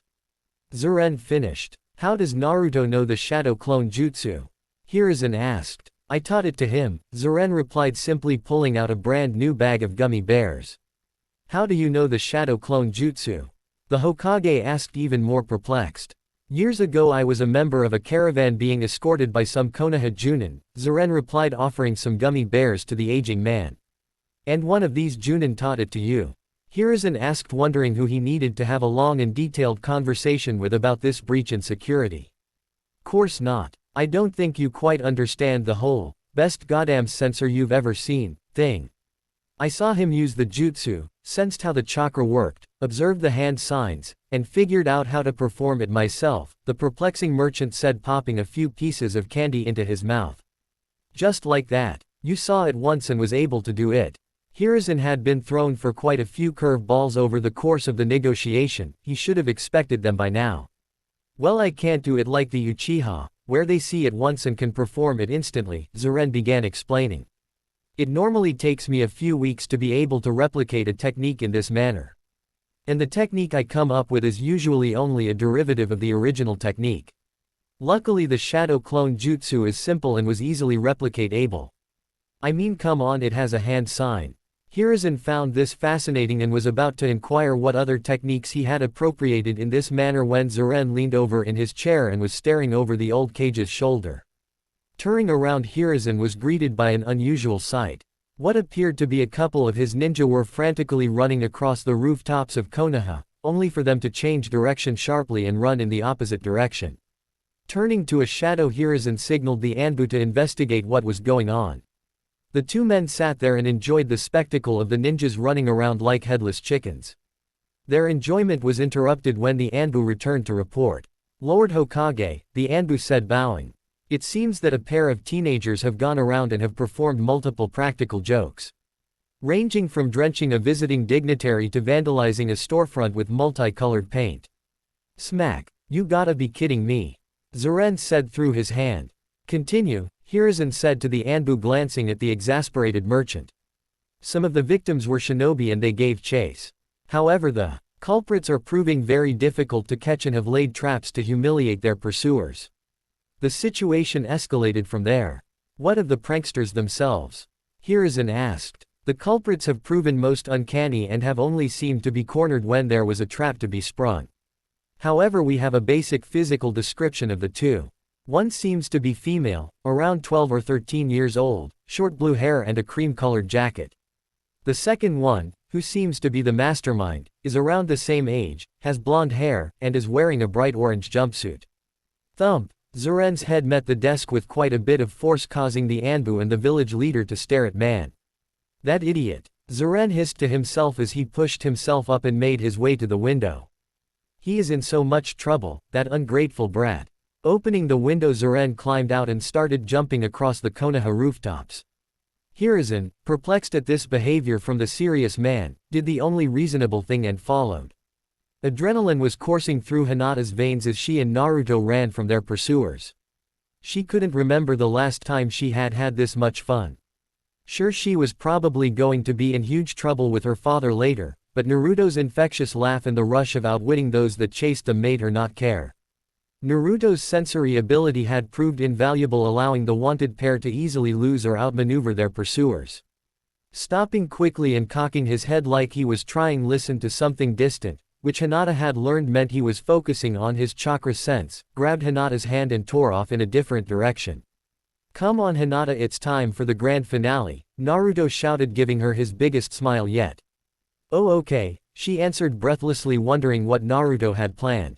Hinata was quickly pulled out of her thoughts when the man she had seen walking with Naruto earlier in the day dropped from the sky and slammed his fist into Naruto's head hard enough to send him sprawling into the road, giving him a mouthful of dirt. "One thing. I asked you to do one thing, and it was nothing. How do you fail at nothing? And you?" the man shouted, pointing at Hinata, scaring her into self-consciousness. "I expect this kind of stupidity out of him. What's your excuse?" "Don't answer that, it was purely a rhetorical question." The man, whom Hinata remembered from Naruto's many stories as his adoptive sensei, continued shouting while pacing in front of them. It was then that Hinata saw the guy standing behind Zeren. She would recognize him anywhere. The red and white cloak plus the iconic hat made Hinata's heart stop cold. The Hokage himself was standing there watching her get yelled at for going on a pranking spree. Hinata was petrified as Zeren continued his monologue. She only paid slight attention as Naruto picked himself up off the ground and dusted himself off, not the least perturbed he was being yelled at. Naruto knew his sensei was more exasperated than angry. Catching Hinata's eye, Naruto glanced at the girl before giving her a mischievous wink. Hinata saw that he was forming a hand sign with one hand and grabbed his sleeve to stop him. Hinata had fun pranking with Naruto, but enough was enough. Besides, the third Hokage was really nice and didn't deserve whatever prank Naruto had planned. The blonde prankster gave Hinata a look asking, "Can I please?" But Hinata was adamant and shook her head. Naruto was disappointed but relaxed his hand anyway. This exchange did not go unnoticed by Zeren, who had stopped his tirade in order to take a breath. He cocked his head to the side for a moment before sighing. "What's your name, girl?" Zeren asked sternly. Hin Nat T, Hinata tried stuttering out. Zeren, getting annoyed that this was taking so long, interrupted. Back straight, chest out, head up, and enunciate. Hinata hi why ga, sir. Hinata said without a stutter as she stood straight as a post. Well Hinata, why did you think following an idiot like him was a good idea? Zeren said, staring her straight in the eye. It seemed like fun, she answered, folding back in on herself. Fun, really? And what do you have to say for yourself, Naruto? It was fun. Thwack. Naruto was once again face down in the dirt road while Zeren's fist was hovering where Naruto's head used to be. Of course it was, Zeren said with a sigh. You know the rules. Zeren pulled out a scroll and unrolled it onto the ground, revealing multiple identical sealing matrices. I hate the fact I have to carry this thing around. Release. With a poof of smoke, a bucket with a mop, a sponge, and various cleaning solution inside it appeared on one of the sealing matrices, quickly followed by an identical set on another matrix. Picking both sets of cleaning supplies up, Zeren deposited them into Naruto's and Hinata's hands. Now you two will go and clean up your mess and apologize to everyone you pranked. But sensei, Hinata isn't at fault, she tried to talk me out of it. Don't puny. Naruto was interrupted as Zeren held his hand up. She helped you execute your practical jokes, she's going to help you clean up, Zeren said in a tone that brooked no argument. Here is the key to our hotel room at the Konoha Inn, room 106. Go there when you're done, Zeren said as he handed Naruto a key. Naruto turned to go, but before he took a step he felt a hand clamp down on his shoulder hard enough to leave a bruise. Turning, Naruto saw the face of his sensei, but instead of exasperation Naruto saw a coldly simmering anger in his eyes. Oh, and Naruto, be sure to watch your step. Naruto's eyes widened and color drained from his face. Why yes sensei, Naruto said, a scared quiver in his voice. Good, now go, Zeren ordered. Naruto looked so much like his father and acted just like his mother. Hirazen's heart clenched painfully, and the thought that he almost lost the child completely was unbearable. He stayed back and let Zeren berate him, to see how Naruto reacted. In the back of his mind, the aging Hokage made a note to get a full report on all of Naruto's pranks today. After Zeren finished yelling at the two kids and sent them off to clean up their mess, Zeren released a sigh of cage-facing paperwork proportions. Who is that girl? Poor thing, her clan is going to tear her apart, Zeren said, watching the two 12-year-olds walk down the street. You don't know the half of it. She's the clan heir, Hirazen replied dourly. Ouch, Zeren flinched. Does Naruto normally find a partner in crime in the villages he visits? Hirazen asked. No, there was something special about this one, Zeren said as rooted through the dirt of the road. She did something I didn't think was possible. Straightening, Zeren presented a piece of paper buried under the road to the third Hokage. She convinced Naruto not to pull an already set up prank. I haven't even been able to do that, and I control his food supply. Naruto's idea of a prank is to put explosive tags on a populated street. Hirazen asked, starting to rethink his negotiations. What? No, take a closer look. It's called a paint tag, Zeren said, pointing out the differences. It releases paint instead of fire and death. This particular tag is chartreuse. Huh, he's getting more specific with his colors. He came up with them trying to learn fuinjutsu. You taught him fuinjutsu? Hirazen asked, surprised. Oh lord no, my handwriting is atrocious. When he learned that the Uzumaki clan was famous for fuinjutsu, he tried learning it in any way he could. Books, pictures, word of mouth, etc. It's quite inspiring actually, Zeren said, a little pride in his voice for his apprentice. Images of teaching Naruto the secrets of his mother's clan filled Hirazen's head. He almost lost Naruto completely. He wouldn't make the same mistake again. Turning to Zeren with a serious expression, he began. He is a censor, a Jinchuriki, learned the basics of fuinjutsu on his own, and was able to elude multiple higher-level shinobi. I believe he will make a fine addition to the village. Welcome to Konoha, he finished, extending his arm to the merchant. Thank you Lord Hokage, Zeren said, grasping the powerful Kage's hand. You'll be surprised by what travelers like us can do. The sun had set a while ago and Naruto was tired. Who wouldn't be after cleaning all that up? Maybe next time he should use less paint. What was worse was that Hinata had to help in the cleanup despite his protests to sensei. Hinata didn't seem to mind though, in fact she seemed to be enjoying herself. That was probably because of his awesome jokes and kick-ass stories, but he didn't like to brag. Naruto had insisted on walking her home. It was the chivalrous thing to do after all. The fact that doing so delayed returning to his sensei had nothing to do with it. The pair eventually made it in sight of the Hiwai-ga clan compound when Hinata began dragging her feet. She also did not want to face her paternal figure. "Thanks for helping me out with the cleanup, Hinata." Naruto tried breaking the tension that had descended on them when they had began the trek back home. "No, I also pranked those people. I should help," Hinata replied smiling. Naruto blushed at her smile and found his tongue completely tied. The two continued in silence, but a far less awkward one than before. The nice mood, however, was short-lived as they rounded a corner and came face to face with the Hyuga guards. "Lady Hinata, your father has requested your presence immediately," the one on the right said tersely. "Goodbye, Naruto," Hinata said sadly. "Let's hang out again sometime." Naruto smiled back as Hinata entered the compound, looking back at what was her first and, if her father had anything to say about it, last friend. This left Naruto with only the glares of the guards as company. Giving his best glare back, which wasn't very glare-y when compared to a Hiwai-ga, Naruto hefted his buckets and walked towards the hotel Zeren told him about. As he got closer and closer, Naruto began dragging his feet more and more. He really did not want to face Sensei. Eventually he made it to the hotel and was directed towards room 106. Standing before the door, Naruto extended his senses and felt Sensei's chakra on the other side waiting for him. Taking a deep breath, Naruto opened the door and stepped inside. Zeren was indeed waiting for Naruto with his arms crossed over his chest. Naruto looked into Zeren's eyes for a brief moment before becoming very interested in his shoes. Naruto could handle any of Sensei's moods: exasperation, anger, apathy. But there was one mood he couldn't handle seeing in Sensei's eyes: disappointment.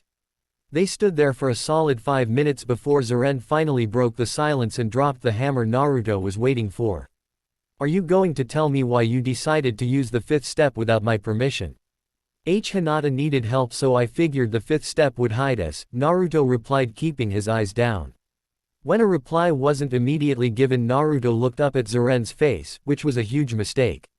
Naruto could see the information work its way through his sensei's brain. Zeren's eyes hardened in anger, making his show earlier that day in front of the Hokage look like a joke. "You used it on another person," Zeren shouted. "It's okay. Damn it, Naruto. You could have killed her. I made sure she had enough chakra to be soft. It doesn't matter, her body could have rejected it. What the hell were you thinking? That she needed help and I could help her," Naruto answered, trying to hold back his tears. Hearing the pain and remorse in Naruto's voice made Zeren's anger fade and his eyes to soften. Stepping forward, he placed his hands on Naruto's shoulders, causing the youth to look up with watery eyes. "Naruto, I'm proud that you would help someone you just met, but you need to think before you act," Zeren said reassuringly. "These techniques are dangerous, and if you don't respect them, they won't respect you." Naruto finished the mantra. "Why did you think it was a better option than just hiding?" Zeren asked far more gently this time. "I thought it would make me look cool," Naruto whispered. "I didn't think it would be a problem because she had enough chakra." "I see," Zeren said after a minute of thought. "I taught you these techniques because I believed you would treat them with the respect they deserve, but it seems you aren't mature enough.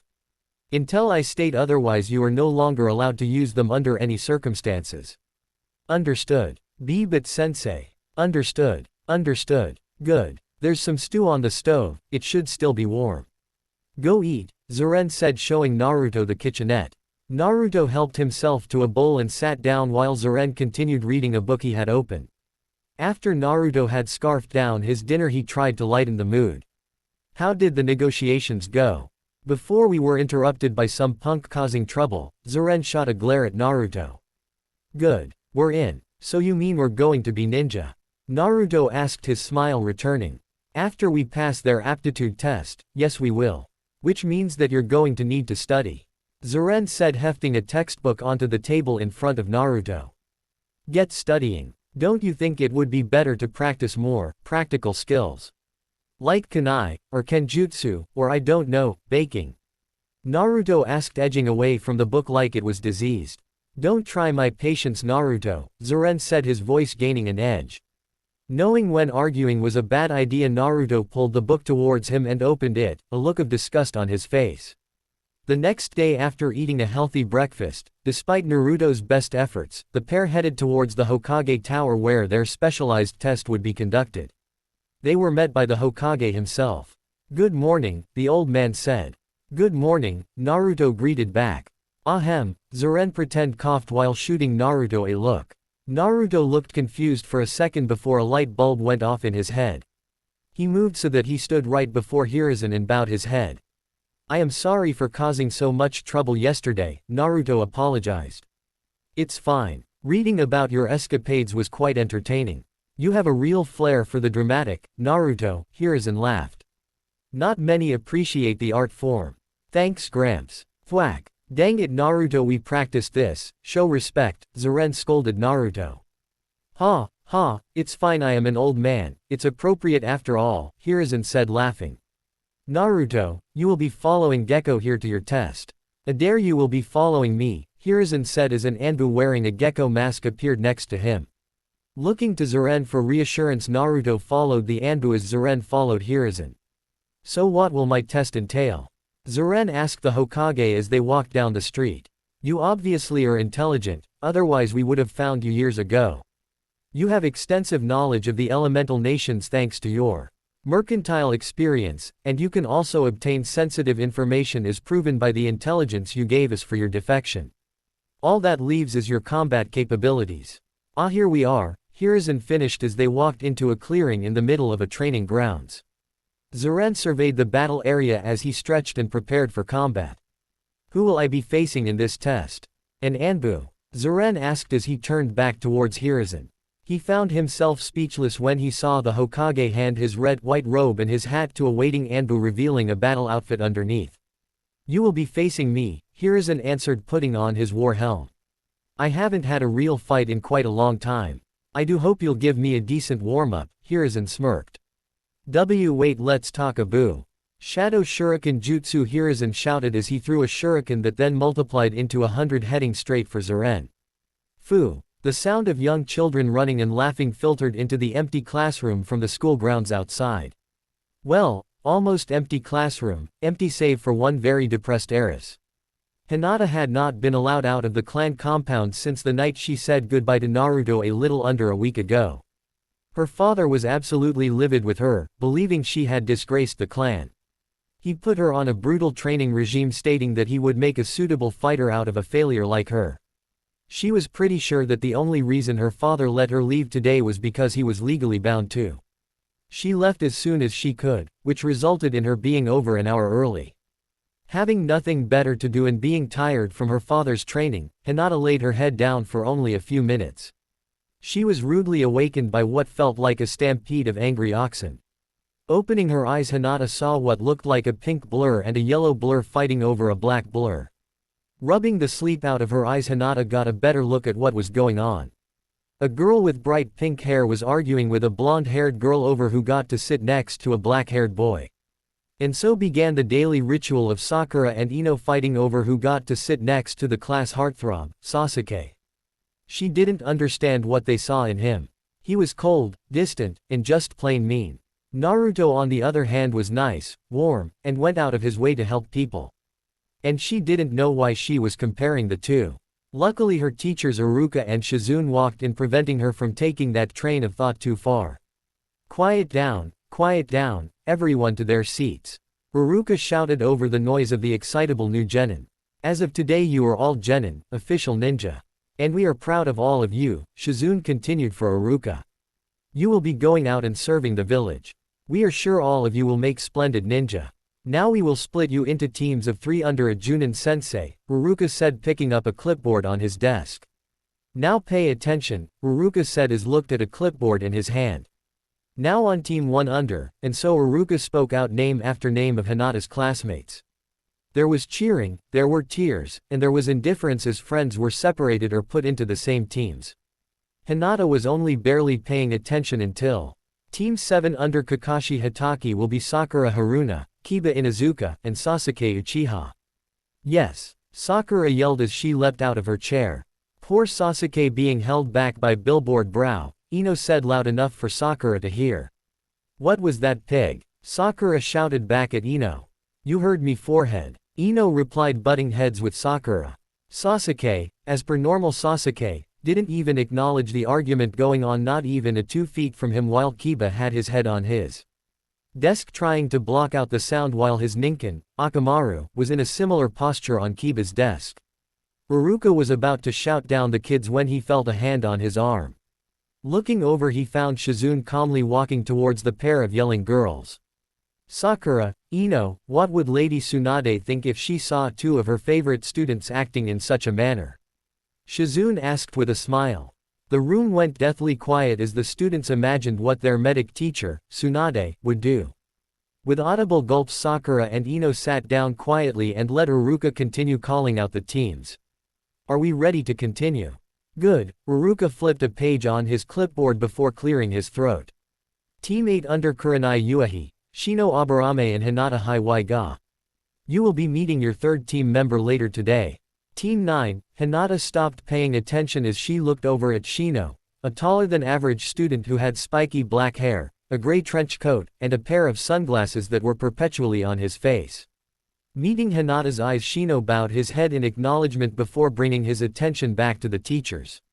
It could be worse, Hinata thought to herself. She didn't know much about the Aburame, but he seemed nice enough. What really stumped her was their 3rd teammate. That's all. We'll break for lunch before you meet your new senseis, Iruka said, putting his clipboard down. I recommend you use this time to get to know your new teammates better. Oh, and congratulations Shinobi of Konoha. Hinata was getting ready to head out with her lunch when Shino appeared next to her, deathly quiet. Shall we eat together? Shino asked in the patented Aburame monotone. Sure, Hinata replied, trying to keep her heartbeat controlled. Hearing her answer, Shino walked outside, not bothering to make sure Hinata followed. He found a shaded bench and began unpacking his lunch. Hinata followed suit and began eating when she saw Shino pull out a jar of foul-smelling brown mush and place it next to his lunch. She almost shuddered when bugs started crawling out of his sleeve, grabbed some of the brown mush, and returned to Shino's body.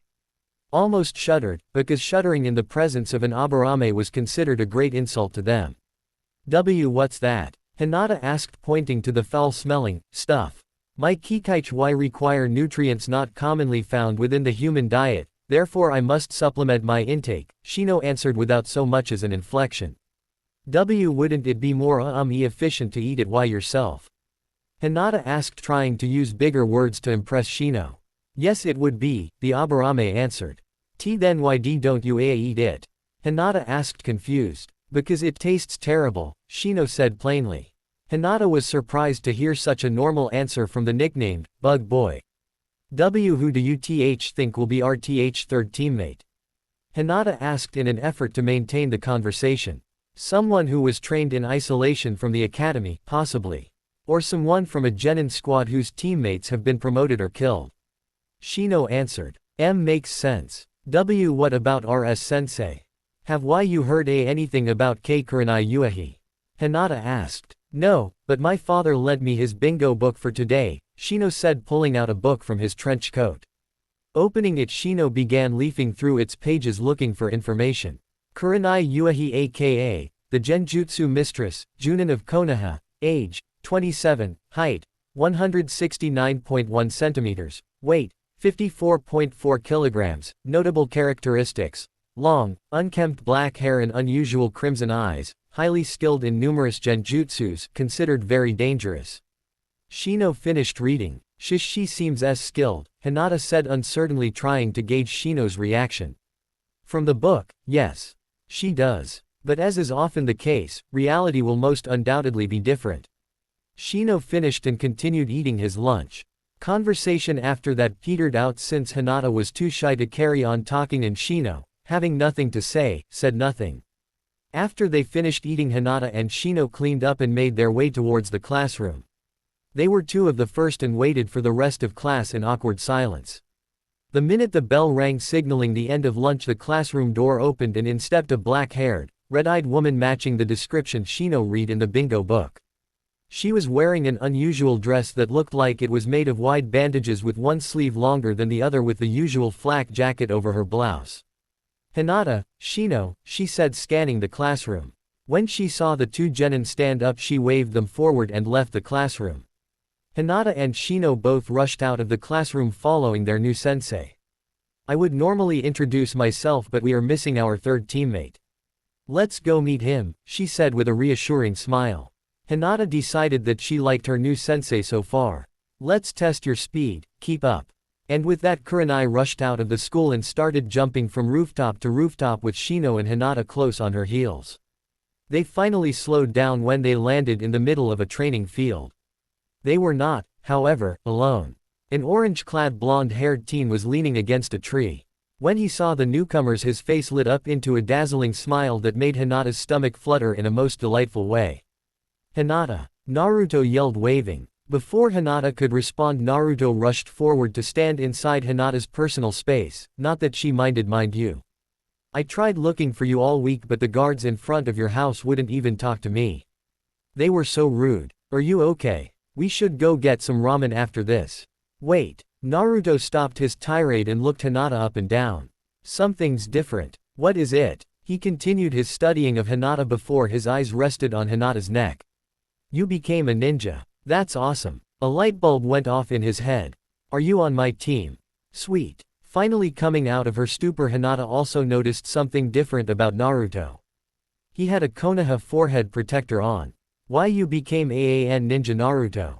She asked confusedly. All of you come sit down, Kurenai interrupted before Naruto could answer Hinata's question. The three walked over to where Kurenai was sitting on a rock and took seats on the ground. Let's start with introducing ourselves. I'll start to let you get an idea of what to say. My name is Kurenai Uehi.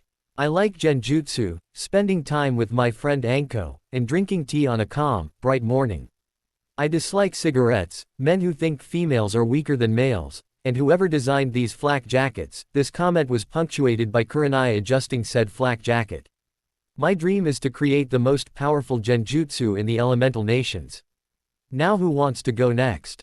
Kurenai finished. Me, Naruto shouted, holding his hand in the air. Very well, go ahead Naruto, Kurenai said, gesturing to Naruto. Surging to his feet, Naruto puffed out his chest and started his introduction. My name is Naruto Uzumaki, remember that because I'm going to be famous someday. I like kenjutsu, ramen, and traveling. My dislikes are the 3 minutes you need to wait to make ramen, people who don't know how to be nice, and sensei when he's angry. Naruto shuddered.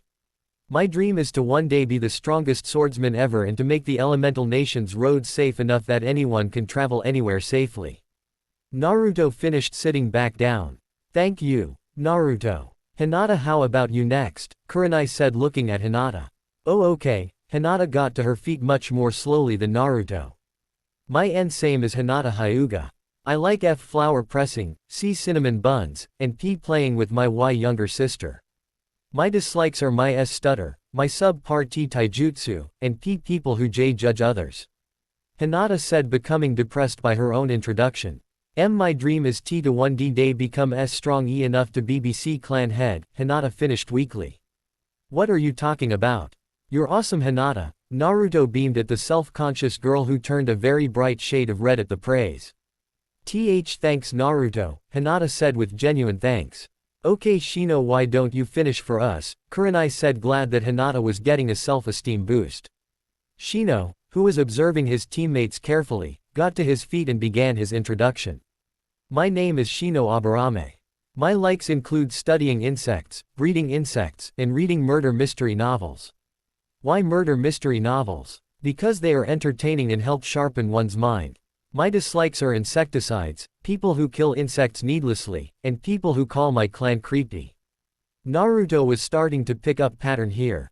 My dream is to become a competent clan head and to breed a new more powerful form of Kikaichu. That is all Kurenai-sensei. Shino finished adjusting his sunglasses and sitting down.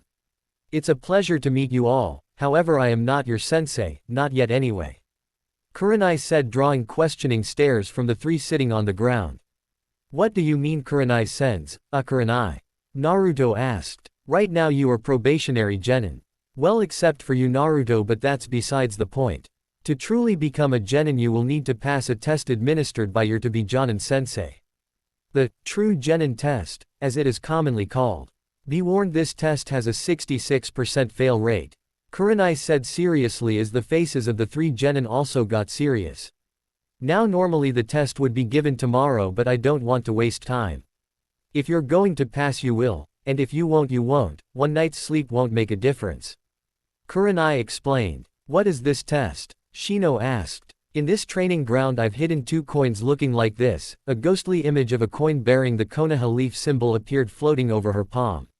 Bring me this coin before time runs out and you pass. You're all senior types, it shouldn't be too hard.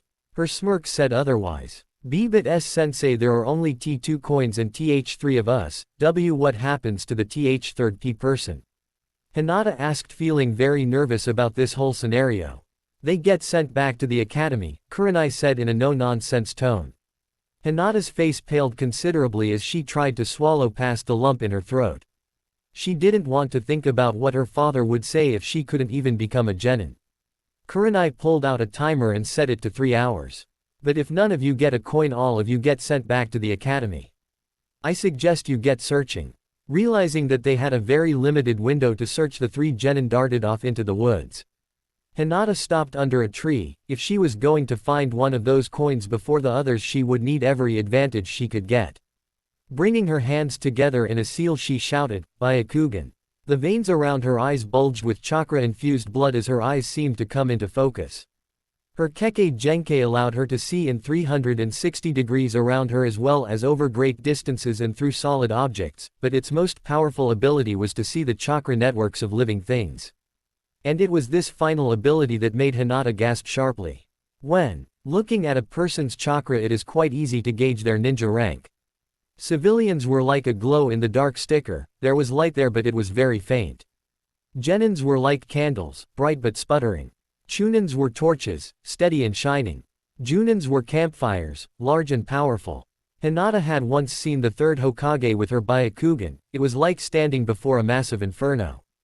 With her telescopic vision, Hinata was easily able to find Shino and Kurenai, and their chakra was as she would have assumed, a candle and a campfire, but then she saw Naruto.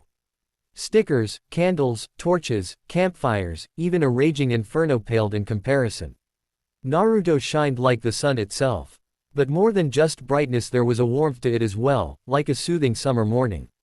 Hinata was so caught up in staring at the enigma known as Naruto that she didn't even register that he was getting closer. Well, up until he was standing right in front of her, waving his hand in front of her face. Hinata, you okay? Naruto asked worriedly. Something was wrong with her eyes and she was just staring into space. Blinking rapidly as the veins around her eyes relaxed, Hinata shook herself out of her stupor. I'm okay, Naruto. Oh good. What was going on with your eyes? It looked really weird. Naruto asked, looking into her eyes, causing that fluttering feeling to fight with her heart dropping at being called weird. I have a Kekkei Genkai in my eyes, Hinata answered. It allows me T to see in any direction and T to see TH through O objects. Hinata left out being able to see chakra, not really knowing what to think of Naruto having more chakra than she thought a human capable of possessing. The more she learned about Naruto, the more questions were raised. First was his chakra sensing capabilities, then the fact that he was able to evade higher level ninjas. He was able to become a genin of Konoha despite only arriving in the village last week, and now he had superhuman levels of chakra. That sounds so cool, Naruto said, looking at Hinata in awe. Why didn't you tell me earlier? The pranks we could have pulled with an ability like that would have been amazing. My C-Clan D doesn't use TH the Byakugan unless F for mission or T training purposes, Hinata informed Naruto. The Byahu what? Naruto asked, puzzled. My eyes TH their C called the Byakugan, Hinata answered. Oh, okay. Oh yeah. Hey, do you want to work together? Naruto asked excitedly. But TH there's only T2C coins, Hinata stuttered out. Exactly, if we work together we can get the 2 coins and be on the same team, no prob, Naruto smiled. Thinking about it, that made sense. 2 was better than 1 after all. She was just afraid she would slow him down and cause him to fail. If you're okay with me. Excellent, let's go. I think I've found where one of the coins might be hidden, Naruto said, grabbing Hinata's hand and dragging her along behind him. A bit farther in the wooded training grounds, Naruto stopped and looked around, scratching his head. What makes you think there's a C coin around here? Hinata asked, looking around. I can sense a bunch of genjutsus around here. Like that tree branch there, for example, is fake. Naruto said, pointing to a perfectly placed tree branch for branch hopping. Fake, fake, fake, partially real, fake, fake, Naruto continued, pointing to various objects around them. Ooh, maybe you can use your really cool eyes to look. Oh okay, I'll try, Hinata said, activating her dojutsu. Hinata had to tear her eyes away from Naruto's sun-like chakra and look around her.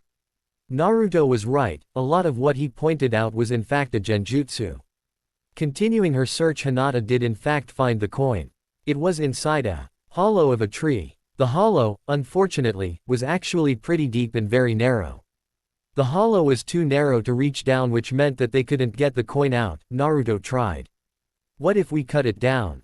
Naruto asked, reaching for his sword. I don't think we could cut it down in time, Hinata said uncertainly. The two stood there for a few minutes trying to come up with a way to get the coin out of the tree. Well, I'm coming up with a blank, Naruto sighed. I have an idea, Hinata ventured. Well, what are you waiting for, let's hear it. Naruto said, excited. I think Shino could get it out, Hinata said timidly. Really, how? Naruto asked. He can control bugs. He can probably get them to get the C coin out, Hinata answered. Naruto thought about it for a second before nodding to himself.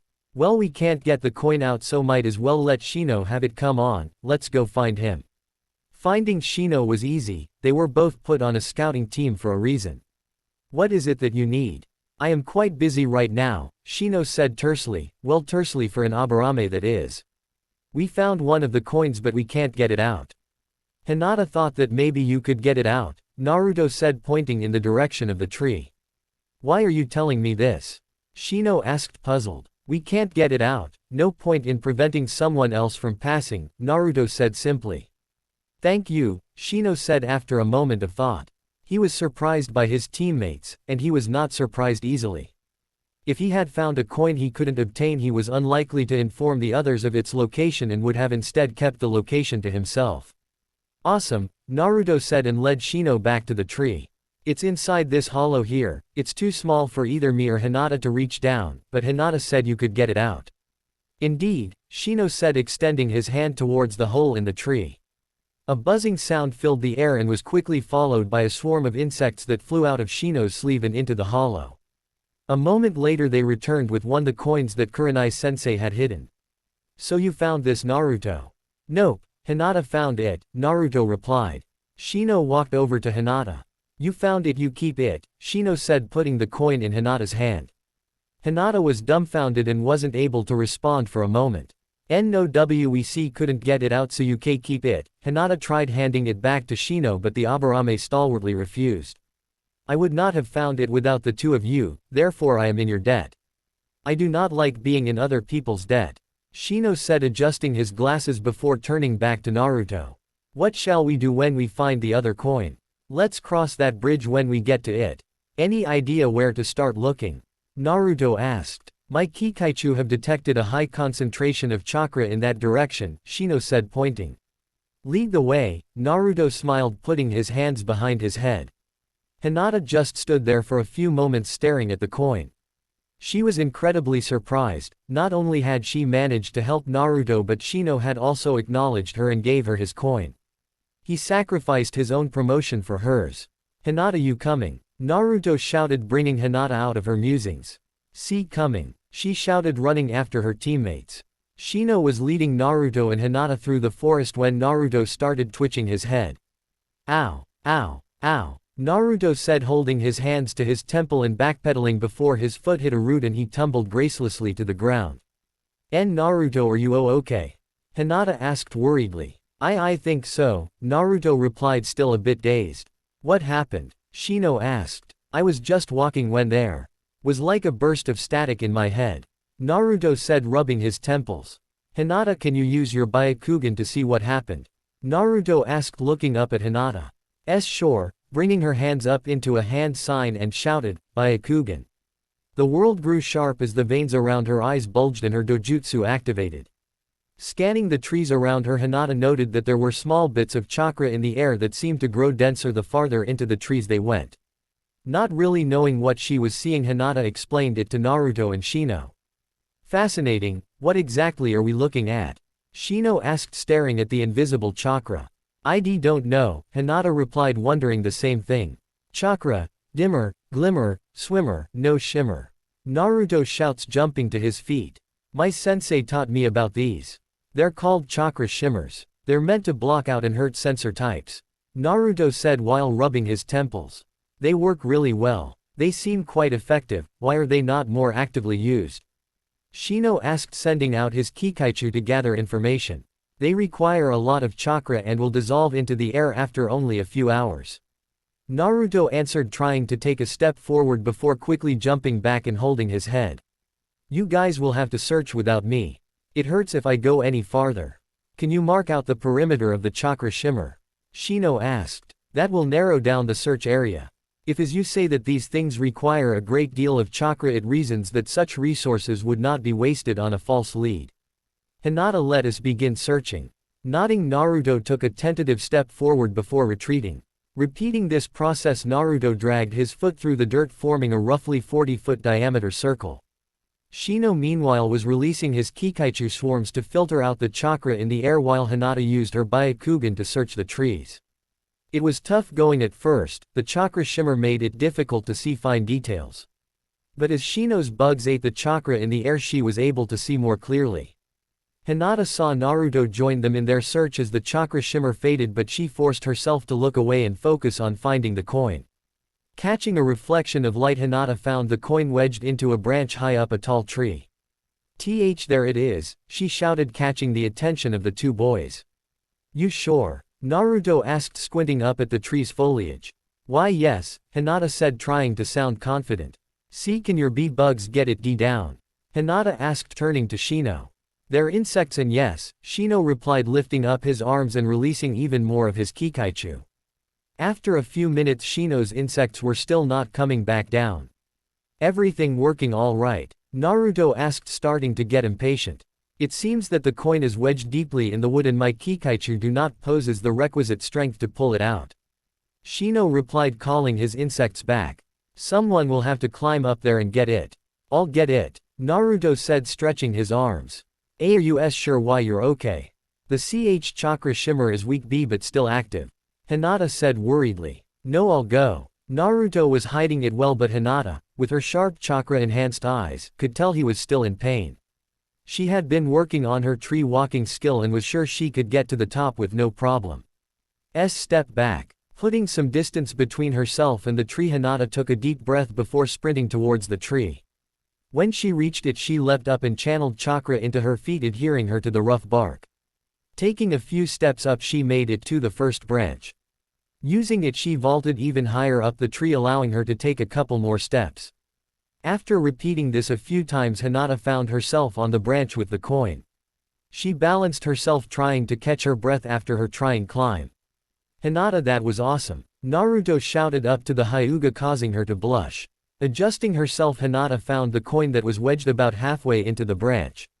Grabbing it, Hinata pulled, but the coin was stuck fast. Getting into a position that would allow her better leverage, Hinata once again pulled. The coin budged, but only slightly. This time she put real muscle into it. The coin came free, and with it Hinata's precarious balance was thrown off. Hinata pinwheeled her arms uselessly before she fell down the tree. Seeing Hinata falling down the tree, Naruto panicked and tried to place himself into a position to catch her, shouting something to that extent. Shino, being the calmer and more collected one, began ordering his insects to try and slow Hinata's descent. It was at this point that Hinata's fine-tuned shinobi instincts kicked in and her body began moving. Reaching out, she grabbed a branch and used it to perform a flip that landed her on a lower branch. Her momentum, however, carried her over the new branch's edge, and Hinata placed her hand and foot against the tree and applied chakra, not enough to adhere but enough to allow her to slide down for a bit. When the chakra in her hand and foot ran out, Hinata launched herself towards the last branch on the tree and used it to perform a front flip to land safely on the ground. Naruto stood there with his mouth hanging open for a few seconds. He closed it with a click and a heavy blush dusting his cheeks. Looking away, Naruto rubbed the back of his head. That was really cool. This small yet genuine praise caused Hinata's cheeks to also turn bright red. Ahem, do we know where the coin is? Shino asked, interrupting the two. Not that he was unaware of the mood between his teammates, he was usually more considerate than this, but they were on a time limit. Yeah, I think it fell around here somewhere. Naruto said, looking around on the ground. Aha, here it is, Naruto said, holding up the round piece of metal. Good, let us find Kurenai-sensei and finish this tase. Shino was interrupted by the sound of a coin being flicked. Lifting up his hand, Shino caught the spinning coin in his hand. He looked at the coin for a confused second before lifting his eyes towards a grinning Naruto. What? Was the only thing he could say. Well, when I was studying for the genin test I had to learn about Konoha clans. You're both from major ones, right? Naruto asked before continuing without receiving an answer. Becoming a ninja is really important to your families, right? Both Hinata and Shino nodded. Well, if I fail, sensei won't be too mad. Maybe more studying, but that's fine. Plus I don't think Kurenai-sensei can send me back to the academy. I'll have to ask sensei about it. So you two can have the coins and pass. I'm sure I'll manage something. I am pretty awesome after all. Naruto finished. Shino turned the coin in his hand for a moment, then another. Today was a day of constant surprises, which was in it of itself quite surprising. Shino was logical and he was able to analyze complex situations and predict, mostly accurately, the outcome. The academy was overwhelmingly boring to him, nothing happened that he hadn't expected. Now he had the key to never having to back to that monotonous place. But there was still an itch at the back of his head. And he knew that if he didn't scratch it, it would always bother him. No, Shino said, tossing his coin onto the ground. What? Naruto asked. We are a team and we would not have been able to pass this test at all without each other's help. We either succeed together or fail together. And so I say no, Shino said. Both Hinata and Naruto stared at Shino, neither expecting that reaction from the logical boy. Hinata stared at the coin in her hands and thought about what Shino's words meant. Failing this test would no doubt cause her clan to consider her even more of a failure than she already was. What would they say if the heiress couldn't even achieve the rank of genin? Hinata clutched the coin hard enough to hurt. The clan already thought of her as a failure, and here were two people who not only liked her but also respected her. It shouldn't be a tough decision, and she wouldn't let it. He's right, Hinata said, tossing the coin onto the ground next to the other. We are AT team. We pass or fail together. Naruto stared at his two teammates for a moment, tears running down his eyes, before he lunged forward and pulled them into a group hug. You guys are the awesomenest team ever. Naruto said, causing Shino to feel uncomfortable and Hinata to experience that fluttering feeling in full force. Congratulations you three, you passed the actual test, Kurenai said, appearing out of nowhere, hoping to surprise her new team. What do you mean, Kurenai-sensei? Naruto asked, not even the least bit startled at her appearance. Kurenai was disappointed that not even Hinata jumped in surprise. Sneaking up on a team full of censors was going to be tricky. Anyone can learn the basics of being a genin. But what sets apart the true shinobi is the ability to work together. Even genin can take down a jonin if they can work together well enough, Kurenai informed them. Which means that you are now no longer Team 8 and are now Team Kurenai. Wear your headbands with pride, you've earned them. Woohoo! Naruto shouted, jumping into the air. We're ninja now. I can't wait to tell sensei. We should celebrate. I know this great ramen stand we can go to. Come on Kurenai-sensei, it'll be fun. Naruto said, shaking with excitement. I'd love to, Naruto, but I need to go and report to the Hokage, Kurenai said, a little disappointed. She wanted to celebrate with her new team, but the Hokage's orders were very specific that she should report on the genin's success or failure immediately. We will meet here tomorrow at 8 o'clock in the morning and will discuss how our team will operate as well as training schedules. Understood. Yes, sensei. The three new ninjas said in unison. Good, dismissed, and with that Kurenai disappeared in a swirl of leaves. Come on, let's go get ramen, Naruto said, grabbing his new teammates' hands to drag them off. Shino, not being big on physical contact, managed to avoid being grabbed by Naruto this time. Hinata was not so lucky, or maybe she was luckier. Naruto made her feel so many different confusing emotions. And so Naruto pulled a blushing Hinata along with him toward Ichiraku, with an exasperated Shino trailing the two. Kurenai walked into the Hokage tower and approached the secretary on duty. "Ah, Ms. Why hi," the Hokage asked that you be sent immediately to him when you arrived. "Thank you," Kurenai said as she headed towards the Lord Third's office. Walking in, she saw the Hokage sitting at his desk. "Welcome, Kurenai," Hiruzen said without looking up. "Please close the door and take a seat." Closing the door, which caused the silencing seals in the walls to activate, Kurenai sat opposite the aging shinobi. "How did your team do?" the Hokage asked once Kurenai got comfortable. "I am glad to tell you that they passed with flying colors. Although might I ask why you had me give the test today? And why I had to report right after instead of with the other Junin senseis?" Kurenai asked respectfully. Sighing, Hiruzen pulled out his pipe and started packing tobacco into it. "Kurenai, there are a few things you need to know about one of your students." Naruto, Hinata, and Shino walked out of Ichiraku's filled with delicious noodles. Shino was a little perturbed that a human being could consume that much ramen in a single sitting. Although Hinata hadn't eaten as much as Naruto, it was still surprising to see her eat the quantity that she did. Taking stock of where in Konoha he was, Shino turned to say farewell to his new teammates. "Until tomorrow. Good night." "Good night." Good night, Shino. Turning, Naruto and Hinata walked one way and Shino the other. So how did you join the village?" Hinata finally asked the question that had been at the forefront of her thoughts the entire day. "I don't really know. Sensei handles all the technical stuff. Sorry I didn't tell you last time. Sensei wanted it kept secret until after the fact." That's fine, I understand. Also, Naruto had stopped walking and was rubbing the back of his head while looking everywhere except at Hinata, who was looking questioningly at the boy. She squeaked in surprise when he suddenly bowed in front of her. "I'm sorry," Naruto said, keeping his head bowed. Hinata was stunned at his declaration and didn't know how to respond. Mostly because she didn't understand what he was apologizing for. "Why are you apologizing?" seemed to be the only logical response. "Well, you remember that technique I used to hide us from that one guy? You know that guy that was chasing you?" Hinata did remember. The experience had been so incredibly surreal that there was no way she could forget it. What about it? My sensei found out I used it and got really mad at me. Apparently that technique was way more dangerous than I thought." Naruto said, keeping his head bowed. "I know nothing happened, but that's no excuse for putting you in unnecessary danger." "I'm sorry. But like you said, nothing happened, so it's okay," Hinata answered uncertainly. "No. I was stupid. I could have done something unforgivable." Naruto shouted, fighting back tears. Hinata stood there awkwardly, not knowing what to do. Tentatively she reached out and placed her hand on Naruto's shoulder. Nothing happened, so it's fine," Hinata tried consoling the orange-clad boy. His head, however, remained bowed. I forgive you." Finally Naruto looked up, eyes moist with tears. "Really? Wasn't hurt and why you learned your lesson. So I forgive you."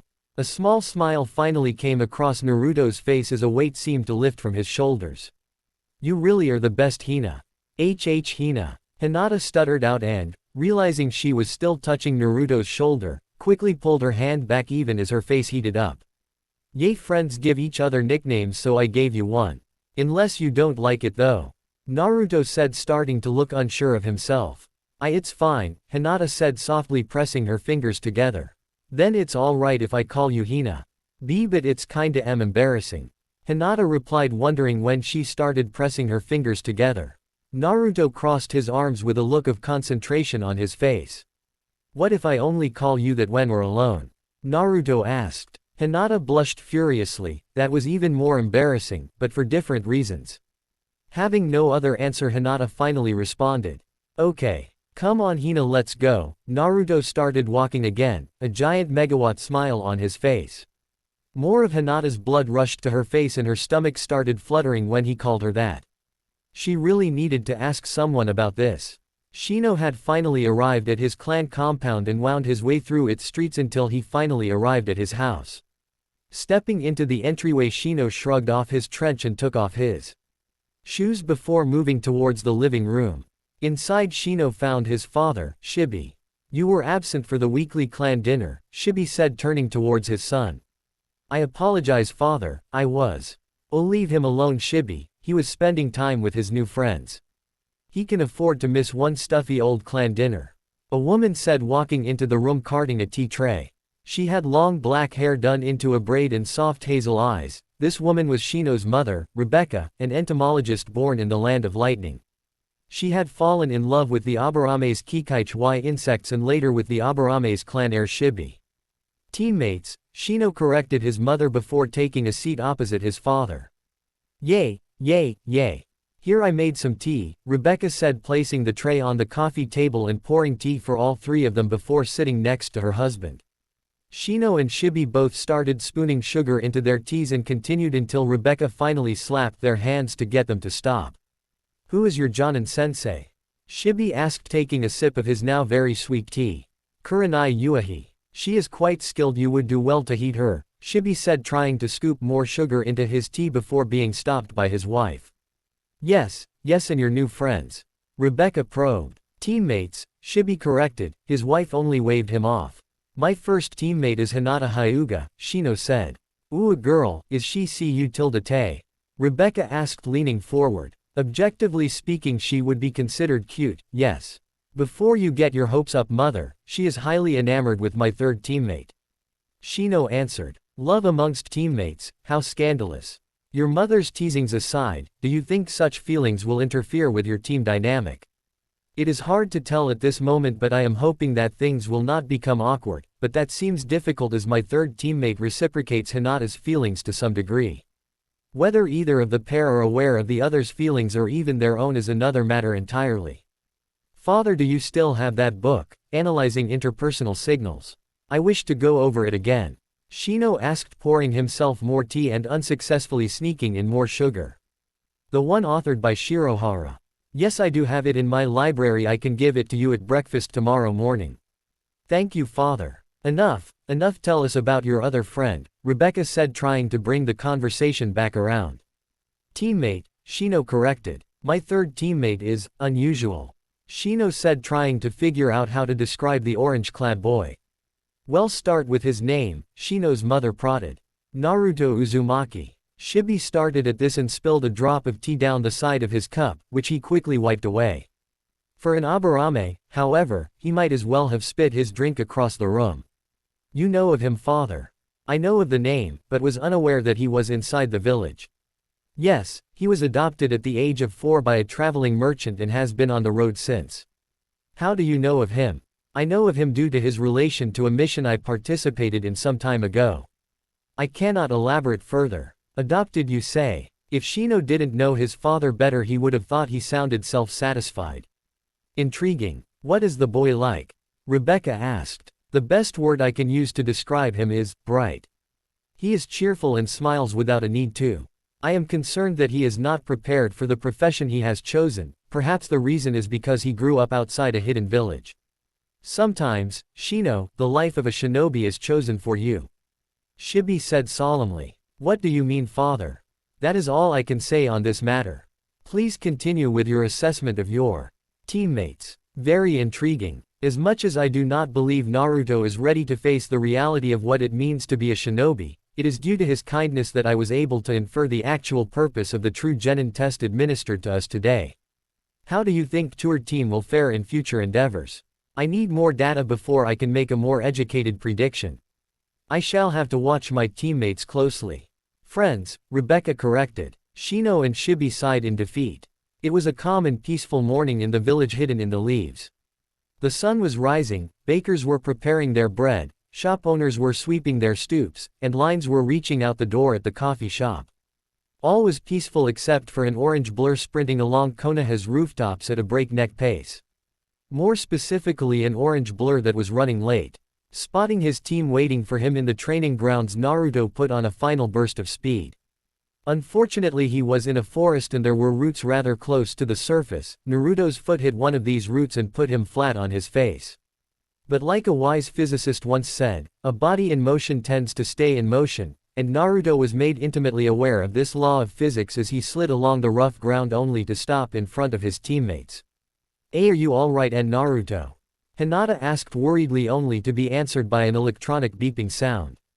Keeping his head still on the ground, Naruto lifted his fist into the air and declared in a muffled voice, "Made it." "You're cutting it close, Uzumaki," Kurenai said sternly. "Punctuality is very important for a shinobi. If you're early, you're on time. If you're on time, you're late." Heh, sorry Kurenai-sensei, Naruto apologized as Hinata helped him to his feet. "Now that everyone is here, we can start. You three have been grouped together to form a team specialized in scouting. With Shino's Kikaichwai, Hinata's Byakugan, and Naruto's sensory capabilities, you three are perfect for gathering information. That is why your test yesterday focused more on searching than on combat. As such, today I will test your fighting skills. Any questions? No. Good. Uzumaki, you're up." "Yes, Kurenai-sensei," Naruto shouted, pulling out a storage scroll. Rolling it out, he placed his hands on the matrix and applied chakra, causing smoke to surround him. The other three present looked on in curiosity to see what Naruto was doing. The smoke cleared, showing Naruto wrapping a long piece of leather around the blade of his sword. "What?" Naruto asked when he noticed everyone watching him. "I don't want to accidentally hurt anyone, do I?" Kurenai took this time to analyze Naruto's sword. It was a simple one-edged 3-foot blade. It didn't possess any ornamentation whatsoever. It was a weapon designed to be used, not looked at. Naruto finally finished patting his blade and got to his feet, sword gripped tight. "Whenever you're ready, Kurenai-sensei," Naruto shouts, getting into a battle stance. "Very well, Uzumaki, begin." Immediately Naruto threw down a smoke ball, obscuring himself from Kurenai's vision. A flurry of shuriken flew out of the smoke cloud towards Kurenai. She sidestepped the whirling pieces of sharpened metal easily, only for multiple kunai to exit the cloud, heading straight for her head. Producing her own kunai, Kurenai blocked the majority of the knives and dodged the rest. As the smoke cloud began clearing, 3 Narutos rushed out and moved to flank Kurenai. Clones, huh? At least he knows how to use basic jutsus. Unable to determine which Naruto was the real one, Kurenai ran through hand signs lightning quick and sent a genjutsu at one of the Narutos. Nothing fancy, just one that would affect the victim's balance. When he stumbled, Kurenai smirked, having already found the real one. Moving quickly, Kurenai brought her elbow into Naruto's stomach, only for him to vanish in a puff of smoke. So surprised by this turn of events, Kurenai only noticed the other 2 Narutos when one of them was swinging his sword at her head. Kurenai managed to angle herself to narrowly avoid the attack. Using the kunai in her hand, she managed to parry the second Naruto's swing. Unfortunately, the second Naruto followed up his swing by body-checking Kurenai into the first Naruto's waiting arms. With Kurenai held, Naruto brought his sword back around and swung hard. Kurenai jumped up, causing the Naruto that was holding her to lean back. The maneuver was so surprising that the first Naruto was unable to stop his swing, hitting the second Naruto hard. The Naruto that was holding Kurenai poofed out of existence as Kurenai predicted. Using her momentum, Kurenai placed her shins on either side of Naruto's head and twisted, sending him sprawling. Naruto quickly jumped back to his feet and was ready to leap back into battle. He was stopped short, however, by Kurenai holding up her hand. "That's enough, Uzumaki." "Yes, Kurenai-sensei," Naruto said, holding his sword at his side in a relaxed posture. "Where did you learn the shadow clone jutsu?" "Sensei taught it to me. It's a dangerous technique that requires a lot of chakra to use. You need to be careful with it." "Don't worry, Kurenai-sensei, I only made 2. Kurenai's eye twitched at the way Naruto said only. "How many can you make?" 50. "Sensei won't let me try to make any more."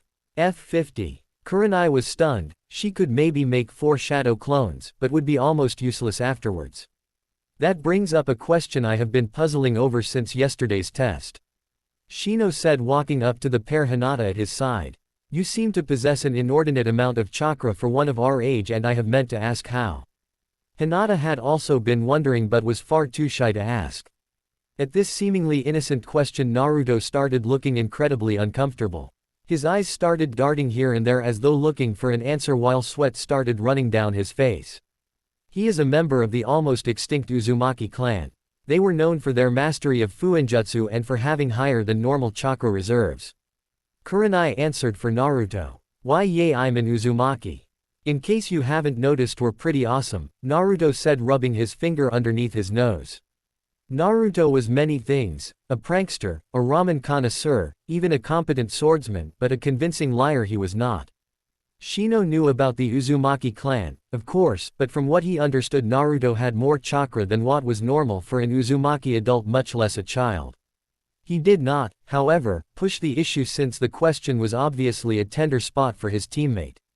He would bide his time and sat his curiosity at some future point. Now that question has been answered, Shino, you're up next. Kurenai said, clapping her hands together, getting the attention of her genins. Very well, sensei, Shino answered, assuming a combat stance. Naruto and Hinata both withdrew to a safe distance. Before we begin, sensei, how did you know that the Naruto that was holding you was a clone? Shino asked. Uzumaki's swing would have hurt me and the clone holding me had it connected. He may be reckless, but I'd like to believe he's not stupid. Kurenai answered, pulling out a kunai. Interesting, and why didn't you try to use a more complex genjutsu on him? His sensory capabilities make most genjutsus useless, Kurenai answered, smirking. I think I've given your swarms enough time to get into position, don't you think? The grass surrounding the Jonin burst into life as Kikaichu flew into the air, attacking Kurenai. She fought valiantly but was inevitably engulfed by the Abarame's swarms. Shino maintained his concentration, keeping his insects on the offensive up till the point that Kurenai tapped him on the shoulder from behind. Not bad, Shino. Watch out for genjutsus in the future though. Shino called off his insects and discovered that they were, in fact, attacking nothing. He then began going back over the battle, trying to figure out when he was placed under the illusion. Kurenai-sensei, when were you able to place me under your genjutsu? You're not the only one who can mask actions behind words, Shino. Hinata, now you. Oh, okay, sensei, Hinata replied nervously. She moved into position and assumed a gentle fist stance, her clan's specialty. She was incredibly nervous to fight in front of her teammates. She didn't think she was as skilled in close quarters combat as Naruto nor as deceptive as Shino, and wasn't feeling particularly confident at the moment. She just wished not to embarrass herself too much in front of Naruto. And Shino. She didn't want to embarrass herself in front of Naruto and Shino. It's okay, Hinata, calm down and come at me when you're ready, Kurenai told the obviously nervous genin.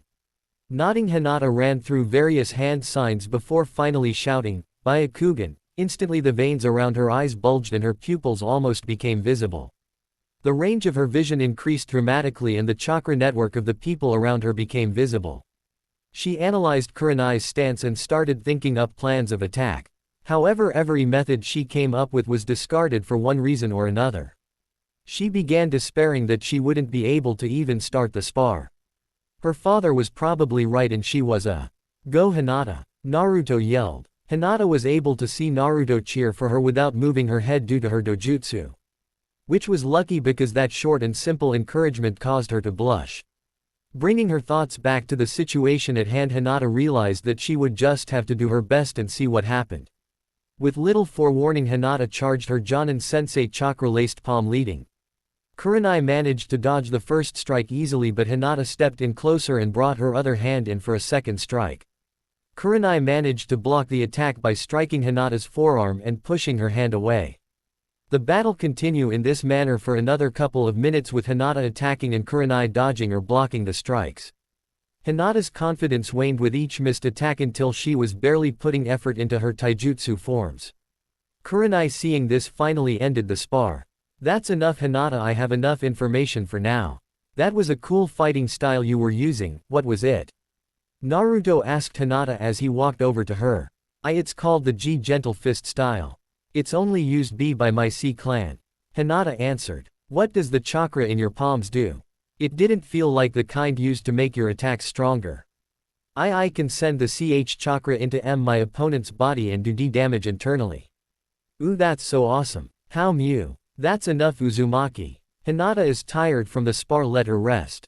Kurenai interrupted the two kids. He wasn't both. I mean it wasn't. Hinata trailed off, not really being bothered by Naruto. Now I have a good idea of what areas you three need training in. I'll come up with a training regiment for tomorrow morning. For now, let's head over to the Hokage's tower and begin missions. Kurenai finished. The three genin followed Kurenai out of the training grounds and into Konoha's streets. I have often wondered what purpose these D-rank missions serve. I have asked my father but found his answers intentionally vague. Shino asked Kurenai. Well, D-rank missions offer a moderate amount of income to Konoha. They are a good way for people to get help with chores they either don't have the time for or can't due to age or illness. And it helps build teamwork among brand new teams without risk of physical harm to the students. At least that's what the council tells us. I think the real reason is because the council is sadistic. Don't tell anyone I said that. I wonder why father didn't just say that. Something about a rite of passage or some such nonsense, I think. The older generations get a kick out of tormenting youngsters. While this conversation was going on, a similar yet different conversation was happening a couple steps behind Shino and Kurenai. What kind of missions do you think we'll be going on? Naruto asked Hinata. I don't know. She had wanted to ask her clansman that exact question but was too nervous to actually ask. I asked Sensei what we were going to be doing, but his answer scares me. What did he say? Nothing. He just started laughing. Then he got really depressed for some reason. It was really weird. Conversation stopped as the four entered into the Hokage Tower to accept their first mission. The Hokage will see you in a moment, he is currently meeting another genin team. The receptionist told them. Nodding, Kurenai shepherded her team off to the side to wait. A minute later the door to the Hokage's office opened and Team 8 was assaulted by youth. Two green blurs shot past the team, leaving Naruto and Hinata stunned, Shino perturbed, and Kurenai face-palming. Geez. Lee. Sensei. Slow down and wait for us. A girl in a pink blouse and wearing her hair up in a twin bun shouted, stepping out of the office. Sai, come on Neji, let's get going. Following the girl was a boy with long brown hair wearing beige clothing with eyes just like Hinata's, white and pupilless. The only difference was where Hinata's eyes held a soft kindness, this boy's eyes were hard and cruel. Naruto was about to ask Hinata if he was part of her clan when he felt Hinata grab onto his sleeve tightly. Her chakra was flaring wildly with multiple competing emotions. It didn't help when the kid named Neji noticed Hinata and shot her a glare filled with such hatred and malice that Naruto subconsciously started reaching for his sword. Naruto was about to draw his weapon when one of the green blurs from before returned. What's the hold-up, Ten, Neji? Spoke a man with black hair done in a bowl cut and with a heavily defined facial structure. The most noticeable feature about him, though, was the bright green jumpsuit that covered him from neck to toe. It made Naruto's choice of clothing look downright fashionable. Are your fires of youth not burning brightly enough? Come, let us stoke our flames by serving our wonderful village. Onward. The man then put a hand on the girl's, whose name was revealed to be Ten, shoulder and his other on Neji's. He then led them out of the building, but not before sharing a meaningful look with Kurenai. Who was that? Shino asked after a moment of silence. Come on, let's get a mission. Kurenai said, walking into the now vacated office. Are you okay, Hina? Naruto asked worriedly, trying to meet her eyes. This was made difficult by the fact she was stoically looking down and refused to look up. Her hand still maintaining its death grip on Naruto's sleeve. I'm okay, Hinata stuttered out, finally letting go of Naruto. You sure? Naruto asked, still trying to make eye contact. Why yes, she said, turning and walking into the Hokage's office. Naruto could only follow. Team Kurenai here for your first mission. Hiruzen asked from behind his desk. The mood was unusually tense for a team receiving their first D-rank mission. Although considering who just walked out of his office, he shouldn't be surprised. Hey Gramps, we're here for our first awesome ninja mission. Naruto shouted. Uzumaki. Show respect to your cage. Kurenai shouted, forgetting herself for a moment, so surprised by the Jinchuriki's audacity. Hiruzen chuckled to himself. Just like his mother, Naruto couldn't seem to allow a tense atmosphere to last too long. It's okay Kurenai, we talked about this before, I told him it was okay. As you say, Lord Hokage, Kurenai said, bowing, feeling embarrassed. Now how about a nice D-rank mission for your genin? Hiruzen asked, pulling out a scroll. Woohoo! Awesome ninja mission. Naruto grinned at his teammates, especially Hinata. Woohoo! Awesome ninja mission. Naruto shouted, dragging a dripping paintbrush along an old fence. Why do you insist on continuously shouting that phrase? Shino asked from the other side of the fence, paintbrush in hand. I need to keep my spirits up somehow, Shino. And you believe that the most efficient way of accomplishing this is to shout the same phrase over and over again? Have you ever shouted a phrase over and over again? It's fun. And Aburame expresses themselves in more civilized ways. Oi, you calling me unsoapy, unsoci, You unsophisticated, Hinata joined into the conversation supplying the word Naruto was looking for. Yay unsophisticated. Thanks Hinata. I said nothing of the sort. It was you who interpreted my words in such a way. Perhaps there is a reason why. Although the other two couldn't see it, Shino was smiling, enjoying the back and forth. Yay, well you're I'm going to talk to Hinata and come up with a sophisticated comeback. Give me a minute, Naruto said, walking over to the paint can that was next to his female teammate. Said girl was still having trouble looking up ever since the encounter with that Neji person. Unsophisticated was the longest sequence of syllables she had managed to string together since then. Who was he? Naruto asked softly so only she could hear. If you don't want to answer, that's fine. I just thought that, maybe. Naruto trailed off when Hinata didn't look up at him. He was about to go back to painting when, he's my older cousin, Hinata finally said. I don't really want to talk about it right now. Let's just finish painting. Naruto didn't like this Neji guy one bit. Hinata was the nicest person he had ever met, and he had traveled to every country in the elemental nations. Anyone who would send a death glare her way was not right in the head. Hinata was his teammate and, dang it, he wasn't going to let one of his teammates be depressed. That was when he came up with a rather fun plan to put a smile back on her face. Hey Hinata, I need your help with something, Naruto said, a mischievous glint entering his eyes. What? Hinata asked. The last time she had seen Naruto's eyes like that, she found herself on the run from multiple Chunin level shinobi, but then again the last time she had seen that look she had had more fun than she could remember having. Naruto leaned forward and whispered into Hinata's ear. No, we'll get in trouble, Hinata said, feeling flustered. Come on Hinata, it'll be fun.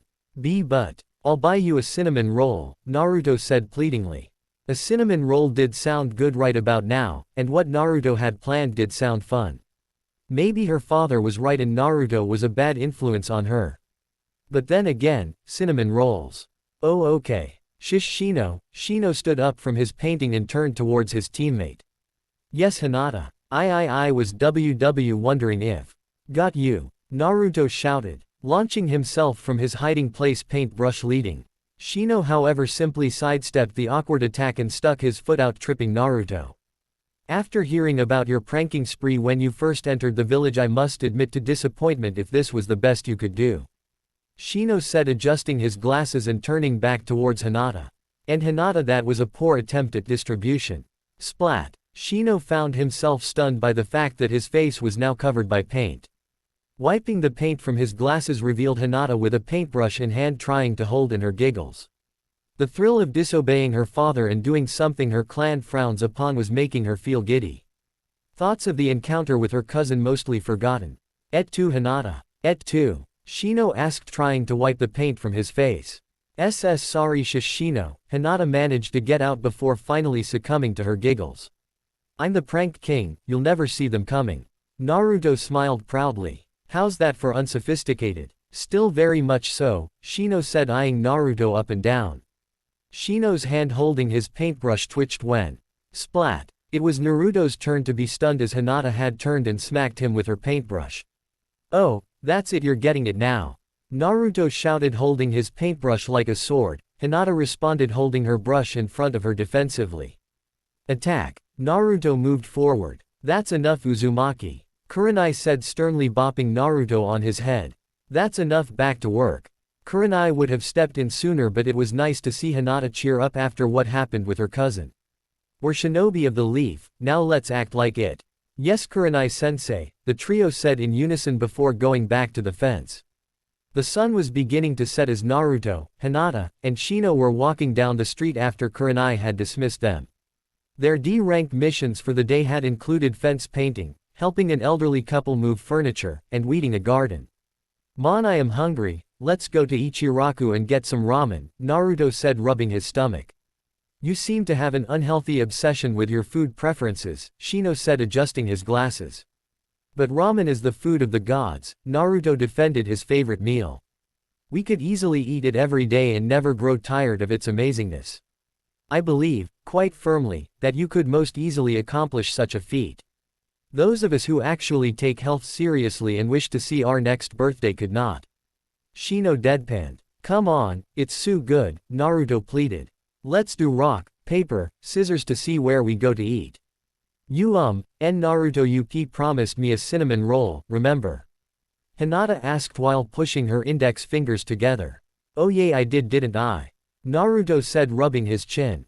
Okay, do you know where we can get some good ones? Hinata nodded and pointed down a side street. There's AB Bakery on Greenleaf Road. Yes I know the one, they make good sugar cookies. Well anyway it is a better alternative to ramen twice in a row, Shino said walking in the direction Hinata pointed in. Hinata was about to follow when she felt a hand on her shoulder. Turning she found Naruto with an unusually serious look on his face. Hey Hina, I know you don't want to talk about your cousin but if you ever do I just wanted to say that I'll be willing to listen whenever you want to say anything, Naruto said rubbing the back of his head a heavy blush dusting his face. The same kind of blush that was now filling Hinata's cheeks. That fuzzy feeling Hinata got from time to time from Naruto returned with a vengeance. Oh okay, was all she could say. Come on I did promise you a cinnamon roll. Thank you. Hinata whispered so quietly that Naruto didn't hear, or so she thought. Naruto's small yet genuine smile spoke otherwise. Walking into the hotel room holding a cupcake Naruto was greeted by the sound Zeren cursing out a cat. Curious Naruto walked over to the bathroom and looked in. Zeren was standing in front of the mirror rubbing alcohol on multiple small cuts all over his face. You okay sensei? Naruto asked. I was attacked by a demon cat, he said bitterly wincing at the touch of the wet cotton ball. A cat. Demon cat. I had to catch the fire daimyo's wife's cat as part of a D-rank mission. You have to do D-rank missions. Since I am technically a defector I'm on probation. So yay I have to do bloody D-rank mission until the Hokage says otherwise. Zeren continued his rant under his breath cleaning his wounds. I brought you a cupcake, Naruto said holding up the pastry. Thanks, Zeren said taking the treat and sitting sewn on his hotel bed. Naruto sat across from him on the other bed. Zeren took a bite out of the mini cake and enjoyed it for a minute before bringing his attention back to his apprentice. So what do you want? I want you to dig up some dirt on somebody for me. Zeren examined Naruto for a moment considering the request. It must be very important. Naruto didn't even feign offense at being called out on the obvious bribe. He licked his fingers free of crumbs buying him time to word his answer. First don't say, dig up some dirt, it sounds unprofessional. Second who am I collecting intelligence on? Neji Hi ga, Hinata's cousin. Hi ga, huh, and why are you so interested in him? My team met him earlier today and he was really angry at Hinata. His chakra was filled with so much hate and anger I almost drew my sword on him. Did you see his forehead? He was wearing his forehead protector, why? Did you read that book I gave you on the clans of Konoha? I skimmed it. Zeren glared at that answer but Naruto didn't even blink or shrink away. This Neji issue was really eating at him. Not surprising, when he was at that age the lengths he went to for the girl he liked were shall we say, impressive. The Hyuga are split into two groups, the main branch and the side branch. The side branch are branded with a special seal that when they die destroys their brain and optic nerves rendering their eyes useless. Naruto nodded paying more attention to Zeren's lecture than he ever had before. Sounds like a good idea to prevent people from hunting their clan for their eyes. The problem, however, is the fact that these seals can be remotely activated by the main branch. Wait, Naruto's eyes widened in understanding. That means that the main branch can kill off side branch members with little to no thought. Zeren nodded gravely. That's terrible. Why does the Hokage allow that? Naruto asked outraged. It's part of the Konoha charter. The village was originally a loose coalition of wandering clans that decided to work together and the Hokage was a position that primarily handled inter-clan disputes. Intra-clan disputes were, and still are, settled by whatever ruling body governs the clan. Zeren finished explaining feeling very tired all of the sudden. Most likely this Neji kid is projecting his hatred of the main branch onto Hinata as a scapegoat. I don't think so. His hatred felt more personal than that. Maybe Hinata insulted him. Naruto didn't even dignify that with a response. Is he Hinata's cousin or is he her cousin? Huh. Well technically all members of a clan are related right? So they are all technically cousins. Is Neji her actual cousin or her clansman? Well, that's what I want you to find out for me. Naruto said. Zeren sighed, not really having the energy to explain these things to Naruto. Naruto, we are in a really tenuous position here in Konoha. We can't just go and piss off the most influential clan in the village. If you want to know more, ask Hinata. I did ask Hinata, but she just pushed me away, Naruto said dejectedly. So I figured you could help me instead. Don't you always say the underhanded method is usually the easiest? While that is true, using underhanded methods is not always the best idea. How do you think Hinata would feel if she found out you went behind her back on this? How would you feel if I told Hinata about your secret, Naruto had the good grace to actually feel and look ashamed for this idea. What you need to do is get Hinata to trust you enough to tell you herself. Sure, it'll take longer, but trust me on this one, Naruto, it'll be well worth it in the long run. Naruto nodded, processing his sensei's words. Go eat some dinner. You still need to work on your meditation and sword forms before bed. Yes, sensei. Hope you guys enjoy first part of this story. Do like, share and subscribe.